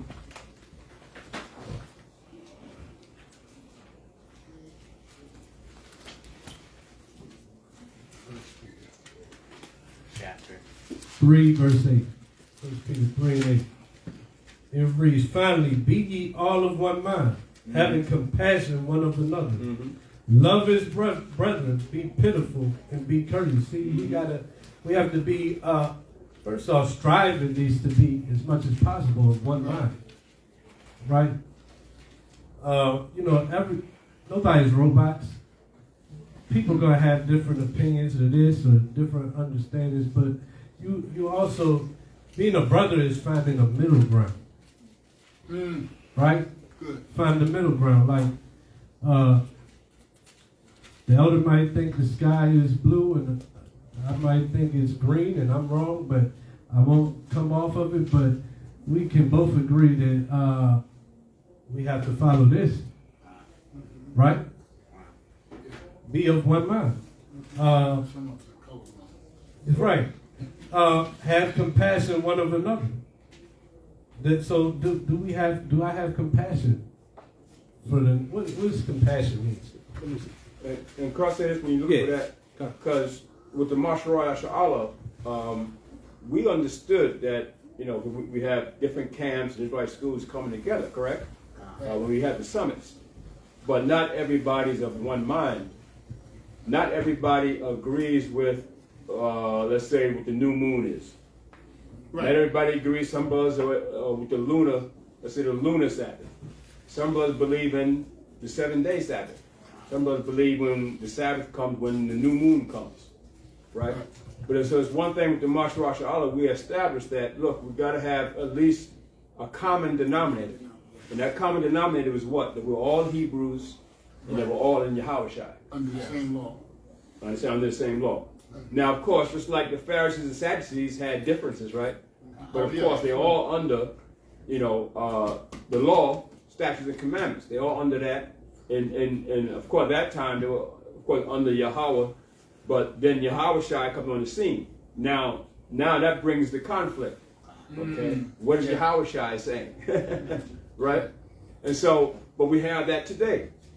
See? So all the different camps out there don't always agree on some of the prophecies, on some of the ceremonial laws, when they should come and all that. But we do agree one thing, that we're all Hebrews and we all should be under Yahushua.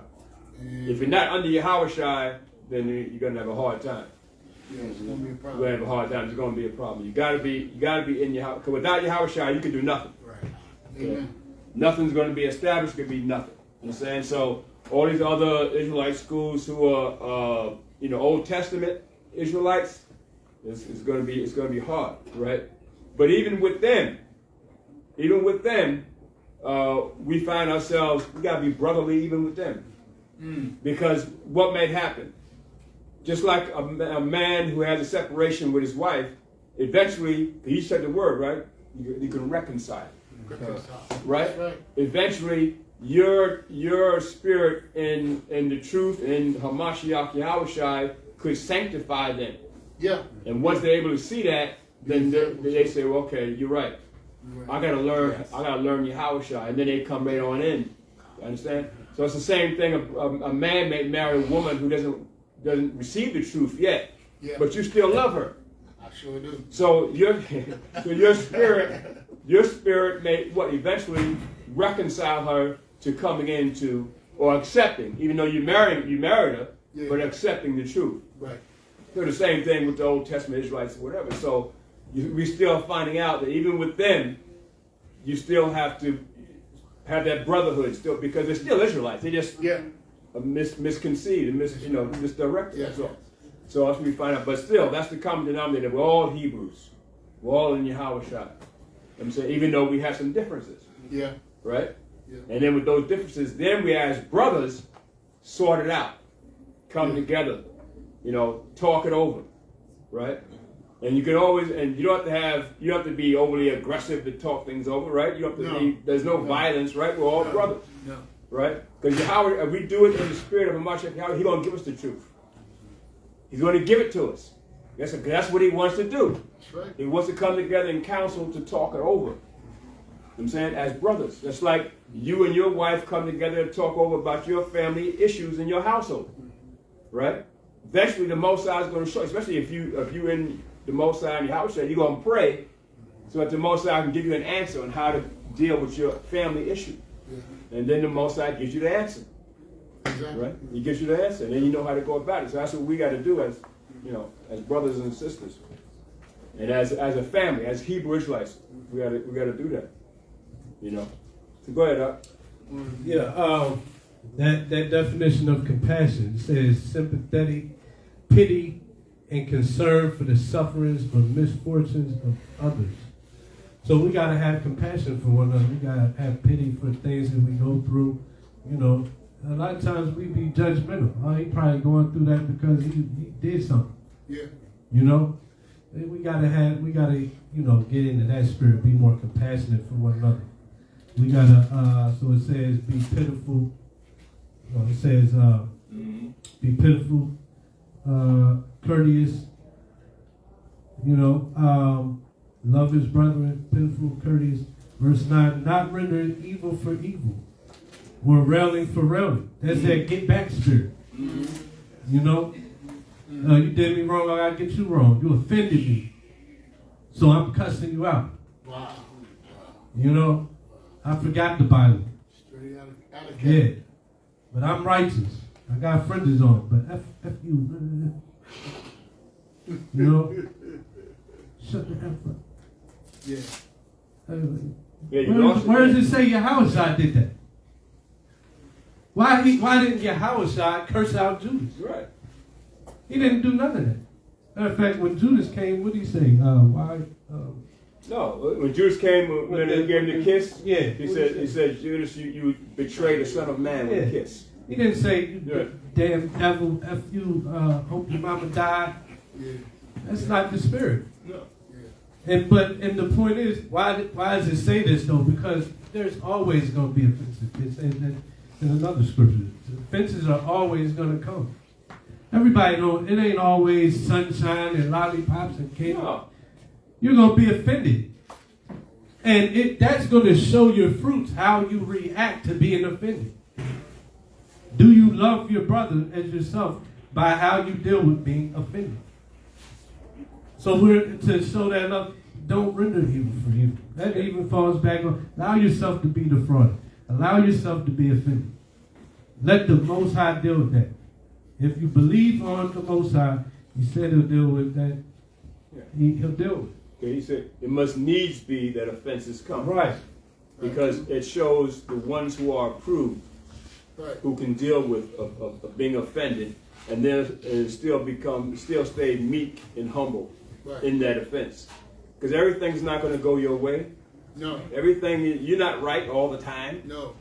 There might be a younger man, younger than you, that might show you that you're wrong. Yes. Now, how you going to deal with that? Brother, what the hell you talking about? I'm over here, I've been in the truth longer than you, ain't nothing, and there you go. You know what I'm saying? Start cursing him out, just like he's saying. Yeah. Yeah. And now what are you going to do? Right? But it was a younger man that showed Job how Job was wrong. The younger man, right? Read your book of Job. The younger man that showed.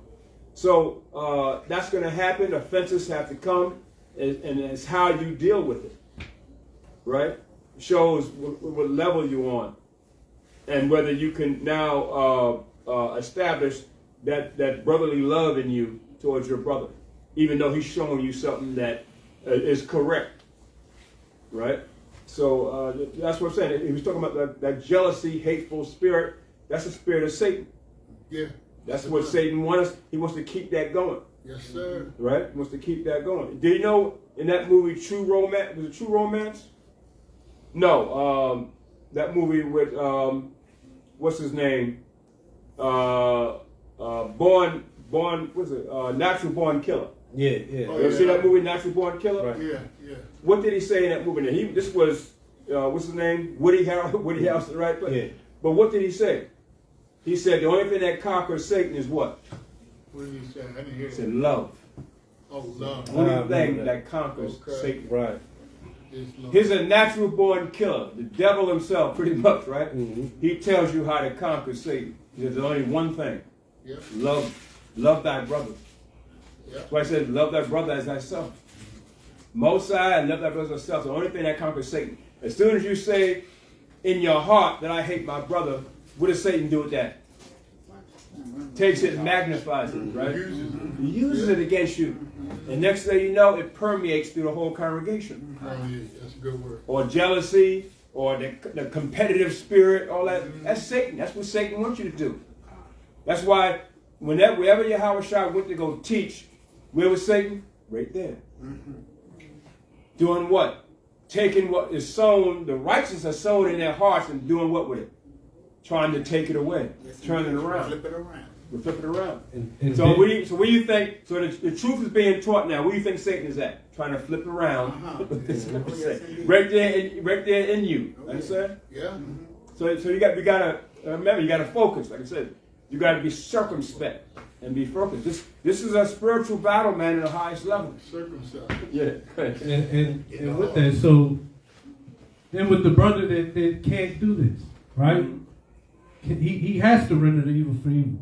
We still got that responsibility when you see a brother like that or a sister moving like that, or maybe even you were the offender, and they're trying to repay that evil to you. It's not a green light for it to be all hell breaking loose. It's not a green light for now we all, like you said, it's gonna permeate through the congregation. Yeah. It's not a green light for now. Everybody, you cussing out him, and now I'm over here, but I'm like, Right. well, you're off, and now, well, what about you, Ak? And blah, blah, blah, and now everybody's just arguing. No, now you mark that person, not marking for, like, to be done away with them, but you mark them like, see, that dude ain't there yet. Right. I have a responsibility not to cast him away, but now I know that we got to work on that, brother. Yeah. We also see, okay, he's a little sensitive. Yeah. So we kind of got to, how we deal with him, we got to keep that in mind. Cartel. And we got to, also find a way to show him his fault. Yeah. So we know that he's sensitive, but we still, Through like, we got to find a way, though, to actually show him that. Yeah. There has to come a time where, like, okay, somebody's talking like, you get a little unruly when somebody does the littlest thing to you, or it's not even to you, that you don't like. Yeah. Or, I drink too much sometimes. Say what? Drink too much sometimes. Like, we get to the feast, everybody's drinking, and you have a little too many cups. And it's not once, it's all the time. Yeah, we're dealing with that now. Right? So, and then also, so knowing that, though, you can still be prudent in the situation. When the feast starts, you can go to that, hey, we about to get start drinking. Only before we cups. start, let's maybe you should probably limit yourself, right? And make sure that you don't go this. Hey, that's love. That's love. And, like we was talking about earlier, even with that, they might not accept that. Some people don't accept that. Yeah. Yeah, I've had somebody say to me before that, so-and-so said this, that, and third, that I drink too much, and they was offended that they heard that. But I'm like, well, I don't think they were trying to offend you. I don't think it was in that spirit. I think they were concerned in trying to help you out. So reminded. But everybody's not always going to see that. But, so there's a big responsibility on us that if we're at that level, well, we have to be mindful of that, and we got to take that role on. It's not ever a green light to, okay, well, I didn't render evil for evil, but evil got rendered to me, and now green light, go, ready, say, go. It's never that, right? But so not rendering evil for evil or railing for railing, but contrariwise blessing, knowing that ye are thereunto called that ye should inherit a blessing. And sometimes that might be the hard part, even more. Because it's saying, man, you got to return a blessing. It ain't just don't render evil for evil. Return a blessing. So who can do that? We got to ask ourselves, is that the spirit I'm in? Because if it's not, the scriptures say to examine yourself, right? If that's not the spirit I'm in, okay, well, it says it here, I got to get in that spirit. I got to be mindful of that. Daily. Exactly. So if I'm not already at that level, well, even I got to get on that level. I'm able to not return evil for evil, but I'm not at the level of returning blessing to doing evil. I got to get there. Yeah, you gotta get. I got to examine myself, and I got to get there. For he that will love life and see good days, let him refrain his tongue from evil, and his lips that they speak no God. So it don't matter what they did to you. It don't say unless he did this, unless she did this, unless she said that, unless he said that. It says if you are looking to love life and see good days, we gotta refrain ourselves from that. Are you in James? Right now we're in 1 Peter 3 still. We're 3 and 10. But I'm about to drop that from there. Let's go to Ephesians 4 and 1.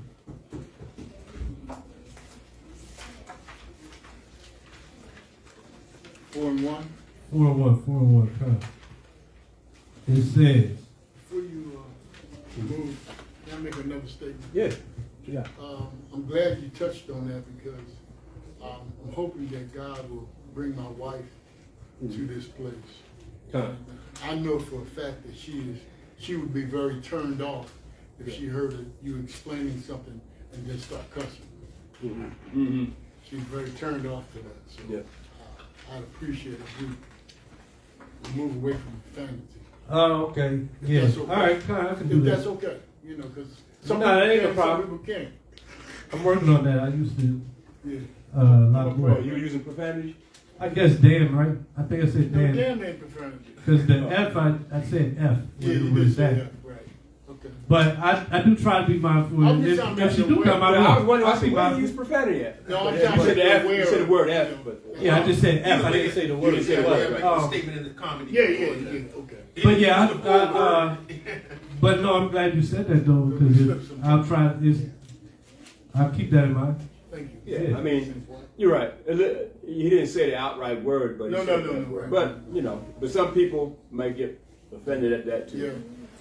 Yeah. Yeah. You know, Fine. I mean, no problem. it is what it is. Yeah. Nah, it's a light thing. Yeah, I got you, brother. Thank you. Ephesians chapter 4, verse 1. I therefore, the prisoner of Yahweh, beseech you that ye walk worthy of the vocation wherewith ye are called, with all lowliness of meekness, with long suffering, forbearing one another in love. So, who knows what so lowliness? That's the opposite of what? Being high-minded. That's right. Just the opposite. Right. So we gotta get rid of the pride. But it says, and meekness though. Who knows what meekness is? Anybody? I'm gonna get the definition. But the scripture was said of Moses that he was the meekest man on earth. That's right. Right? Who knows what that means? It's a righteous thing. Have humility. Yeah.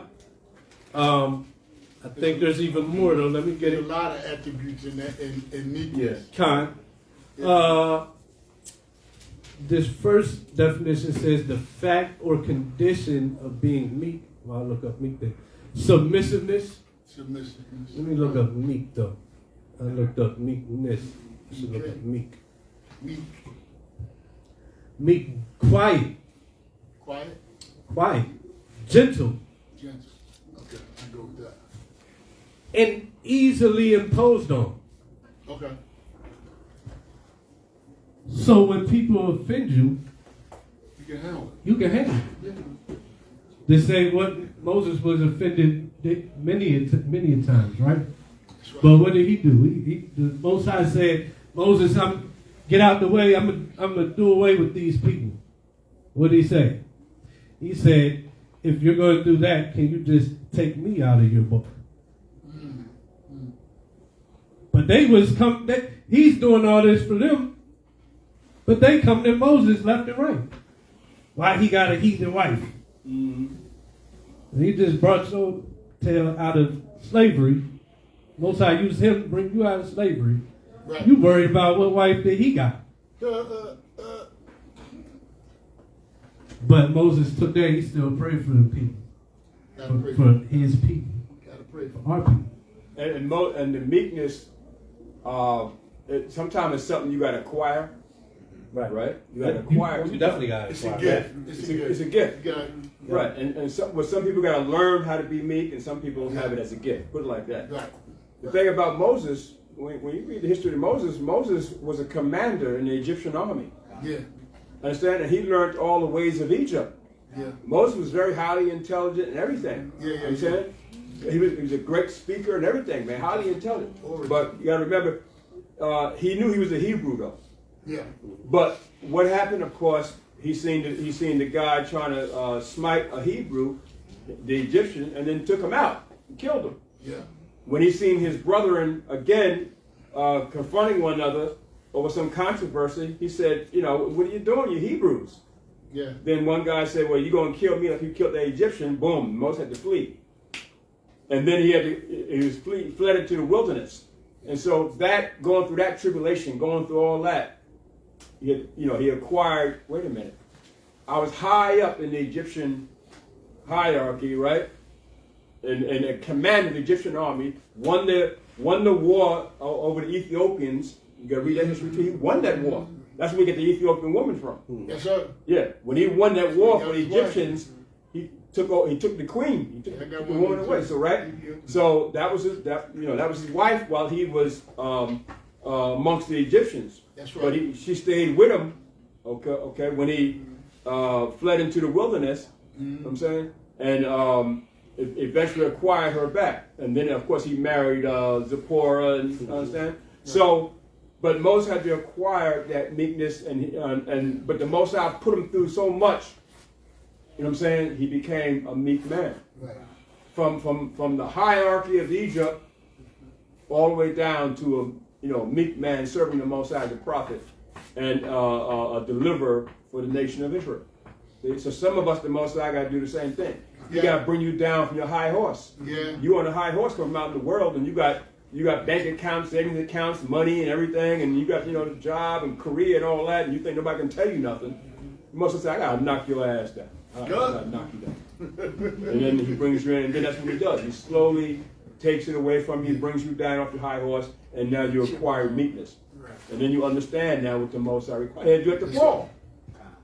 Paul was a bold dude, man. Paul was high up in as a Pharisee. He knew the law. Yeah. You know what I'm saying? And Paul was a very well-spoken individual. Yeah. You know what I'm saying? He knew Greek, he knew Latin, he knew Hebrew. He was born in Tarsus of Rome. So you wasn't going to tell Paul nothing. You know what I'm saying? Paul knew the law like a lawyer, man. The Pharisee knew the law straight up and down. That's why I said, who's this Yahweh Shai cat? We ain't dealing with that. I know the commandment. This is what it is. And Paul knew it, and he did know it. Yeah. He was a Pharisee of the Pharisees. Paul was like a lawyer, man. See some of these lawyers today, how they get in the court? Paul was like that, man. Yeah. So the Most High said, I got to take him off his high horse. Yeah. Knock him down. Fair. Knock him down. Educated by the best. Right, by the best. Yeah. But the Most High knew his spirit internally. You know what I'm saying? So he said, I'm not going to destroy him. Right. I'm going to just reassign his spirit. You know what I'm saying? Knock him down the high horse.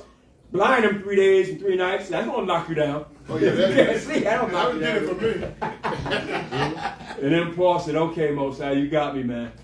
You got me. And now all of a sudden, Paul is for Yahweh Shai. Oh, I know it. They said, wait a minute, Paul, that ain't you.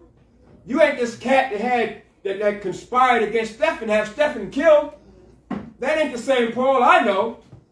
Paul said, wait a minute, but the Most High showed me. Then he started teaching what the Most High wanted him to what Yahweh Shai had taught him. See? And then there you go. See?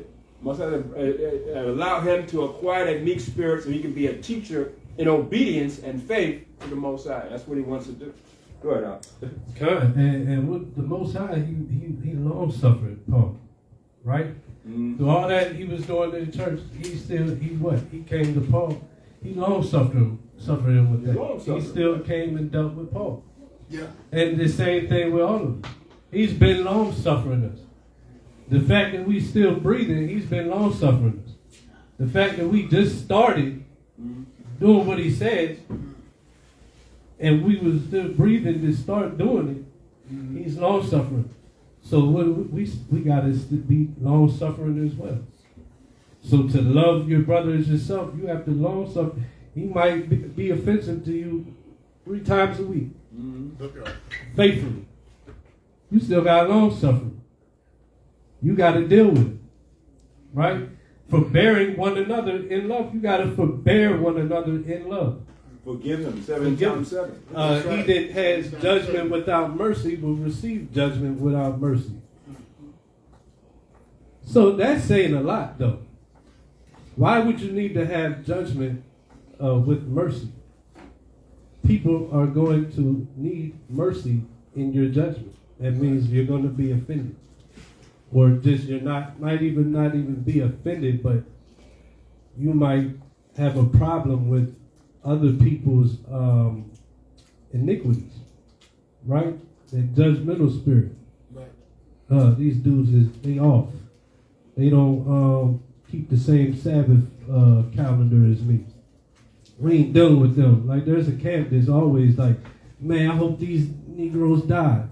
Mm-hmm. You know, I ain't gonna say their name, but they hold camp in where nobody's at. But yeah, but that's what they do though. They literally, if they think that somebody's sinning and that their judgment on them sinning is because they don't understand certain scriptures the same way. They like, oh, these cats ain't got the spirit. They off, man. I hope they die. I hope the family die. That they literally do that. But what about this though? Forbearing one another in love. What if you're right and I'm wrong? What if you're wrong and I'm right? Well, I should forbear you. Now, I'm not going to follow what you do. But I'm also not going to cast judgment on you when I know that I need the mercy too. I ain't always been right. And everything that I think is right, some of it might be off. Because the scriptures say that our righteousness is as filthy rags. So I might be doing something that I think is right, but it's off a little bit.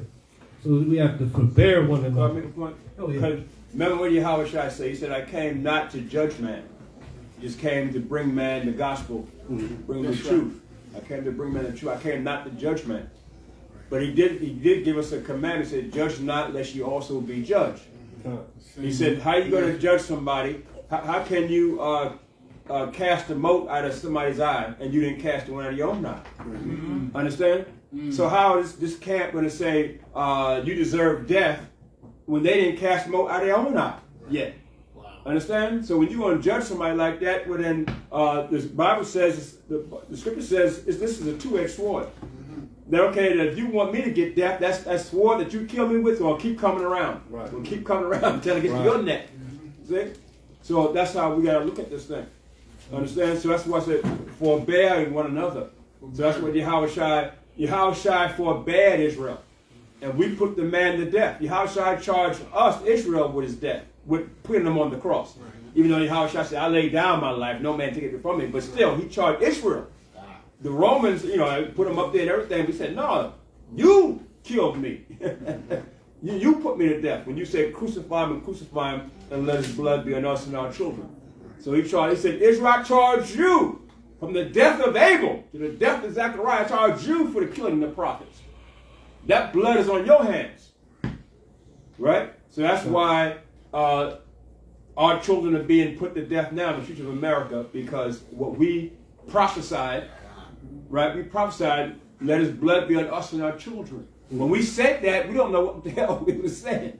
So now that blood is on us now, and our children are getting killed and getting crucified and getting shot down in the streets of America. Every day. Every day. So we got to be careful, like you said, but they can't what you say to another man. Understand? Because the Mosai can reap coals of fire upon your own head when you want to try to put it on somebody else. See? He said, we all sin and come short of the glory of the Most High. All of us. So you're no better than I am. So why don't we try to build one another up, right? In the Word. Right? And build each other's spirit up in the Word. Instead of pointing the finger, you're wrong, you're wrong. Because you have some wrong too. You see? Nobody's altogether correct. He said, I come for the sick. I come not for the righteous. That's right. So when he says that, what does it mean? He means the ones that say, well, I keep the law better than you. I'm better than you. Right. Yeah.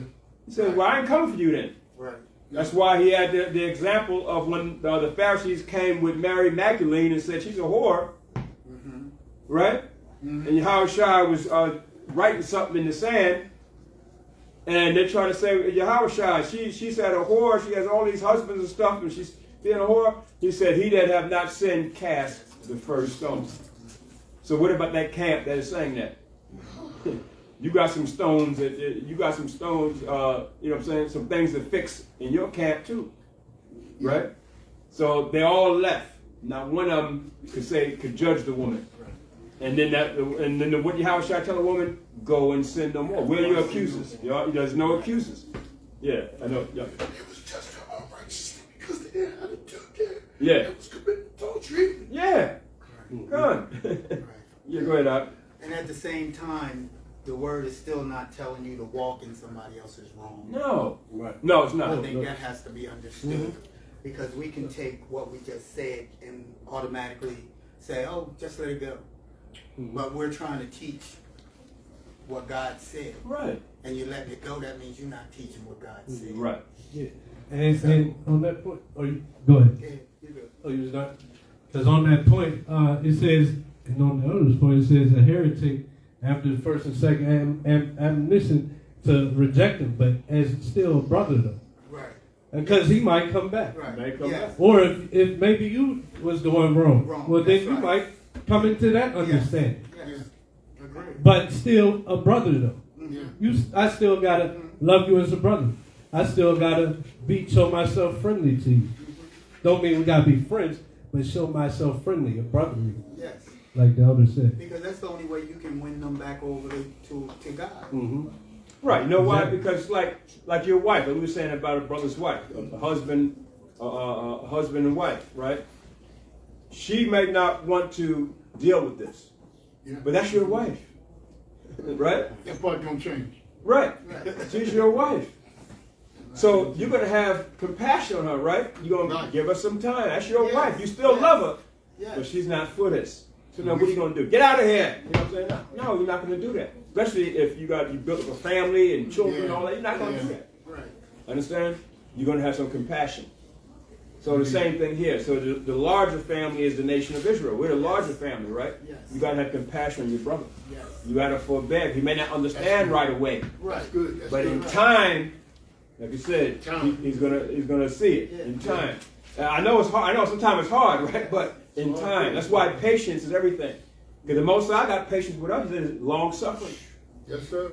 He says, sentence against the evil work is not executed speedily. Why? He's giving you some time. Yeah. He's giving you time to repent. Of course, there's going to come a time when the Most High said, mercy time shall soon depart. We know that. Because it's got to, Most High got to bring it in now. But still, he's giving you, he's long suffering, he's giving you time to repent. See, and that's the grace. Understand? So don't take grace as something where you take it for granted. For granted. That's what we do. We take grace for granted. That's what it is. We always do that. That's why he did away with the sacrificial laws. Yes. We took it for granted. We can't take this grace that we got now in Yahushua, we can't take it for granted. No. Understand? Because soon, eventually, Yahushua will be like, that's enough. Yes. And everybody's grace is in measure. Yes. My grace is different from your grace. All right. You may have more grace than me. With the Most High say, because I'm in the truth longer, understand? And to whom much is given, much is required. So the Most High required more from me. So my grace is limited than what yours is because you first coming into the truth. He gives you a little bit more. Yeah. See, it's in measure. So we got to look at all that stuff, man. You know what I'm saying? Yeah. I got a scripture. Yeah. 1 Corinthians 1 and 10. Now I beseech you, brethren, by the name of the Lord Jesus Christ, that you speak the same thing, and that there be no division among you, but that you be perfectly joined together in the same mind and in the same judgment. Right. Yeah, that's good. Yeah. Because how is the brother's wife going to be perfectly joined together? Well, right now, maybe not spiritually, they're not perfectly joined together, but they're all perfectly joined together in marriage. Yeah. Only in time. Right? That's why it says, don't do away with your wife if you marry somebody that's like coming out in the world and she's doesn't agree with the truth. Understand? Don't do away with it yet, because why? Eventually she's going to be sanctified to you. It's all going to come to pass where she's going to begin to see it. You have to walk before her. Yes. Yeah. She just Exactly. Be an example of the scripture. Exactly. What the scripture says. Yeah, and if it just ain't gonna fix, she'll take herself out of the situation. Like if she's not gonna be sanctified, she'll get to the point she's gonna leave. She's going to leave it anyway. She's going to do it herself. Yeah. Yeah. She So you got to stay 10 toes down. That's the key, though. You can't fold to Christmas trees or whatever. Like when things are like That happens. it happens. So Yeah. And you don't believe what I believe, but okay, well, we're not going to cohabitate with this. We're going to cohabitate, though. So that means this ain't coming into habitation. Right. Things like that. So eventually it's going to be like, okay, well, you ain't getting rid of me, but I'm getting rid of you. And she'll leave. Right, because if that happens, right. And that happens like that. And sometimes the Most High does that as a blessing for you. Yeah. Because he said, if your left arm offends you, you do what? You got to cut her off. Your wife is your arm. She's your helpmate. And if your helpmate's not going to be a helpmate where they're just going to do things out of rebellion and contrite all the time, and you're trying to, have some kind of compromise, right? Okay, you believe in Christmas, I don't. You believe in a Christmas tree, I don't. Let's compromise. Okay, no Christmas tree, but okay, you still believe in it, whatever. Okay, if she don't want to do that, what I'm saying, eventually, right? It might be something that offends you. You have to cut it off. Yeah. And Yahweh Shai said that's going to happen. Yeah. Right. Then he had to cut off Judas Iscariot. He said, I chose 12, but one of you is the devil. The Bible speaks of. I got to cut you off, man. You got to go. Yes, He said, I chose you 12, and they were like, who? Me? He said, no, the one that dipped his hand in the sop. Iscariot. He said, Judas, go do what you got to do, and do it quickly. Yeah. Right there at that point, Satan entered into Judas Iscariot. And that was all she wrote. It was over. Yeah, right. Okay? So that's going to happen. Because the Most High said not everybody is going to see this. Not everybody's going to accept it. Right. And it could be somebody in your family, somebody that you might have married, could be your mother, your father, your son, they may not see it. Remember, Yahweh Shai said there's going to be 2 of the city, 1 of a family, I'm bringing to Zion. Not everybody in your family. Yes, sir. Is going to make it. That's Most High said he's choosing, you know what I'm saying? He's choosing. He said, I will have mercy on whom I want to have mercy. I have compassion on whom I want to have compassion. Now, we have all the compassion for our people, right? But the Most High said, no, it's not going to be everybody. But we, in the flesh, we have compassion on our people. We want to save all of them, right? But Yahweh said, no, they're not all going to be saved. Yeah. So it's not left up to us. It's what the Most High wants. So, go ahead, up. Kind of, verse 3. So, having all those attributes, long suffering, all those attributes we just read. And also verse 3, endeavoring to keep the unity of the Spirit in the bond of peace. Well, you're talking So about you're Ephesians 4, right? Ephesians 4, verse 3. Thank you. So you're also going to have that spirit of endeavoring to keep the unity. Right. So like when offenses come or when there's sometimes, like I said, you're offended, but there's others that are like just unruly and not a pleasure to be around. Your answer for the problems isn't to leave. No. Do something else. Right? It's always you're endeavoring to bring unity. So not to always, your first answer ain't to leave off from the situation. No. Leave off from maybe a group or a camp or a church or whatever it is. You're always endeavoring to keep that unity. And then also, so that's what I like about the summits and stuff. Knowing that there's different groups that believe different things, but mostly believe the same thing. There's an endeavoring to keep the unity by, okay, well, you believe that, you teach that, but we can have these dates and times of year. Well, we'll come together and for that day or a couple of days, we'll be in unity. Yeah. So that's showing love to the brothers. We're doing actions to try and be sealed with that law by doing these things. Drop to 31, same chapter. 31.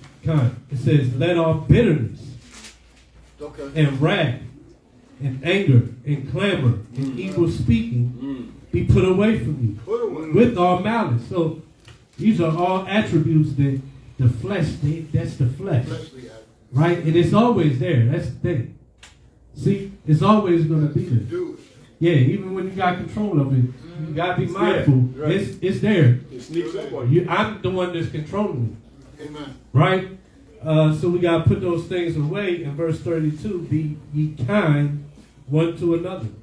Come on. Tender-hearted, forgiving one another, even as Yahweh, for the Messiah's sake, hath forgiven you. You see that? The Most High is doing it for us, so we have to do it for our brothers and sisters.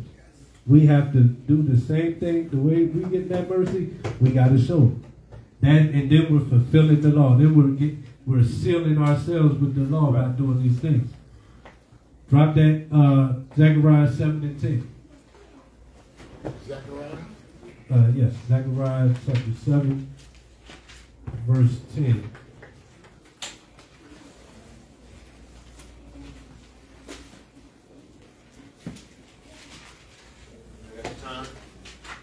Read. Yeah, Well, 340. So man, okay. We'll make this the last one, and then let me get one more after that because, matter of fact, we're not going to go there because I want a couple more scriptures. So, write in your notes. Go there, at home in your free time. It's the same point. Treat our brothers the same as we want to be treated. The next point I had on how to love in deed, not word, is we have to be willing to lay down ourselves, right? First scripture I wanted to go to is John 15 and 13. I'm going to go faster through these. I'm not going to really edify them. They speak for themselves. Yeah, so this is, we got to be willing to lay down ourselves for the brothers. Lay down ourselves for our sisters. 15 and 13, it says, greater love have no man than this, that a man lay down his life for his friend. You see that? That speaks to itself. And we're short on time, so I'm not going to really go elaborate on it. Nehemiah 1 and 6. Nehemiah chapter 1, verse 6. And Nehemiah, he was doing a lot. It was a time we was allowed back from captivity, but don't ever get it twisted. We still wasn't right. That was a mercy the Most High had. There was a lot of ish going down during this time. And Nehemiah, even through it all, this is what he said. Nehemiah chapter 1, verse 6. Let thine ear now be attentive and thine eyes open, that thou mayest hear the prayer of thy servant. He's praying to the Most High, which I pray before thee now day and night for the children of Israel, thy servants, and confess the sins of the children of Israel, which we have sinned against thee. Both I and my father's house have sinned. But he's praying for not just himself and his father's house, the whole nation, the children of Israel. That's right. Same way as Moses did. 1 Thessalonians 2 and 8. And then probably like one more after that. 1 Thessalonians 2 and 8. 2 and 8. Okay. It says, so being affectionately desirous of you, we were willing to have imparted unto you, not the gospel of Yahweh only, but also our own souls, because you were dear unto us. So we have to impart even our own souls unto each other. See that? That's laying down your lives for the brothers and sisters. Let's go real quick to 1 Samuel 18, 3 and 4, and I'm going to close out. 1 Samuel 3 and 4. 1 Samuel 18, verse 3 and 4. 18. 3 and 4. Gotcha. And it says,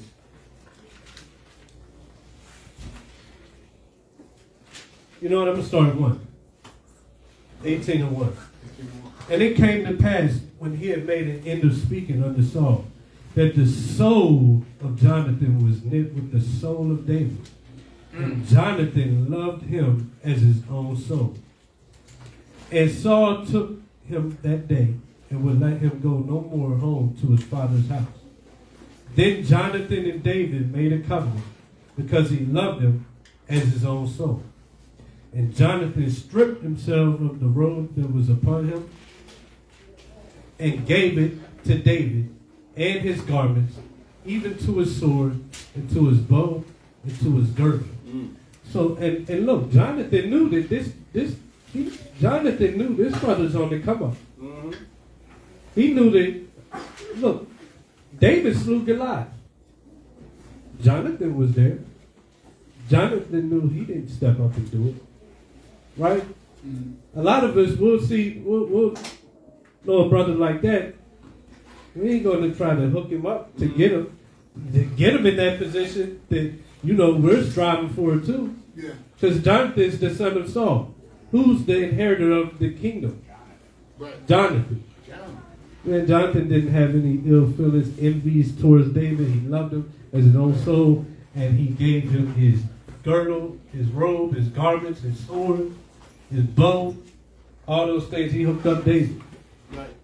He laid down his life for David.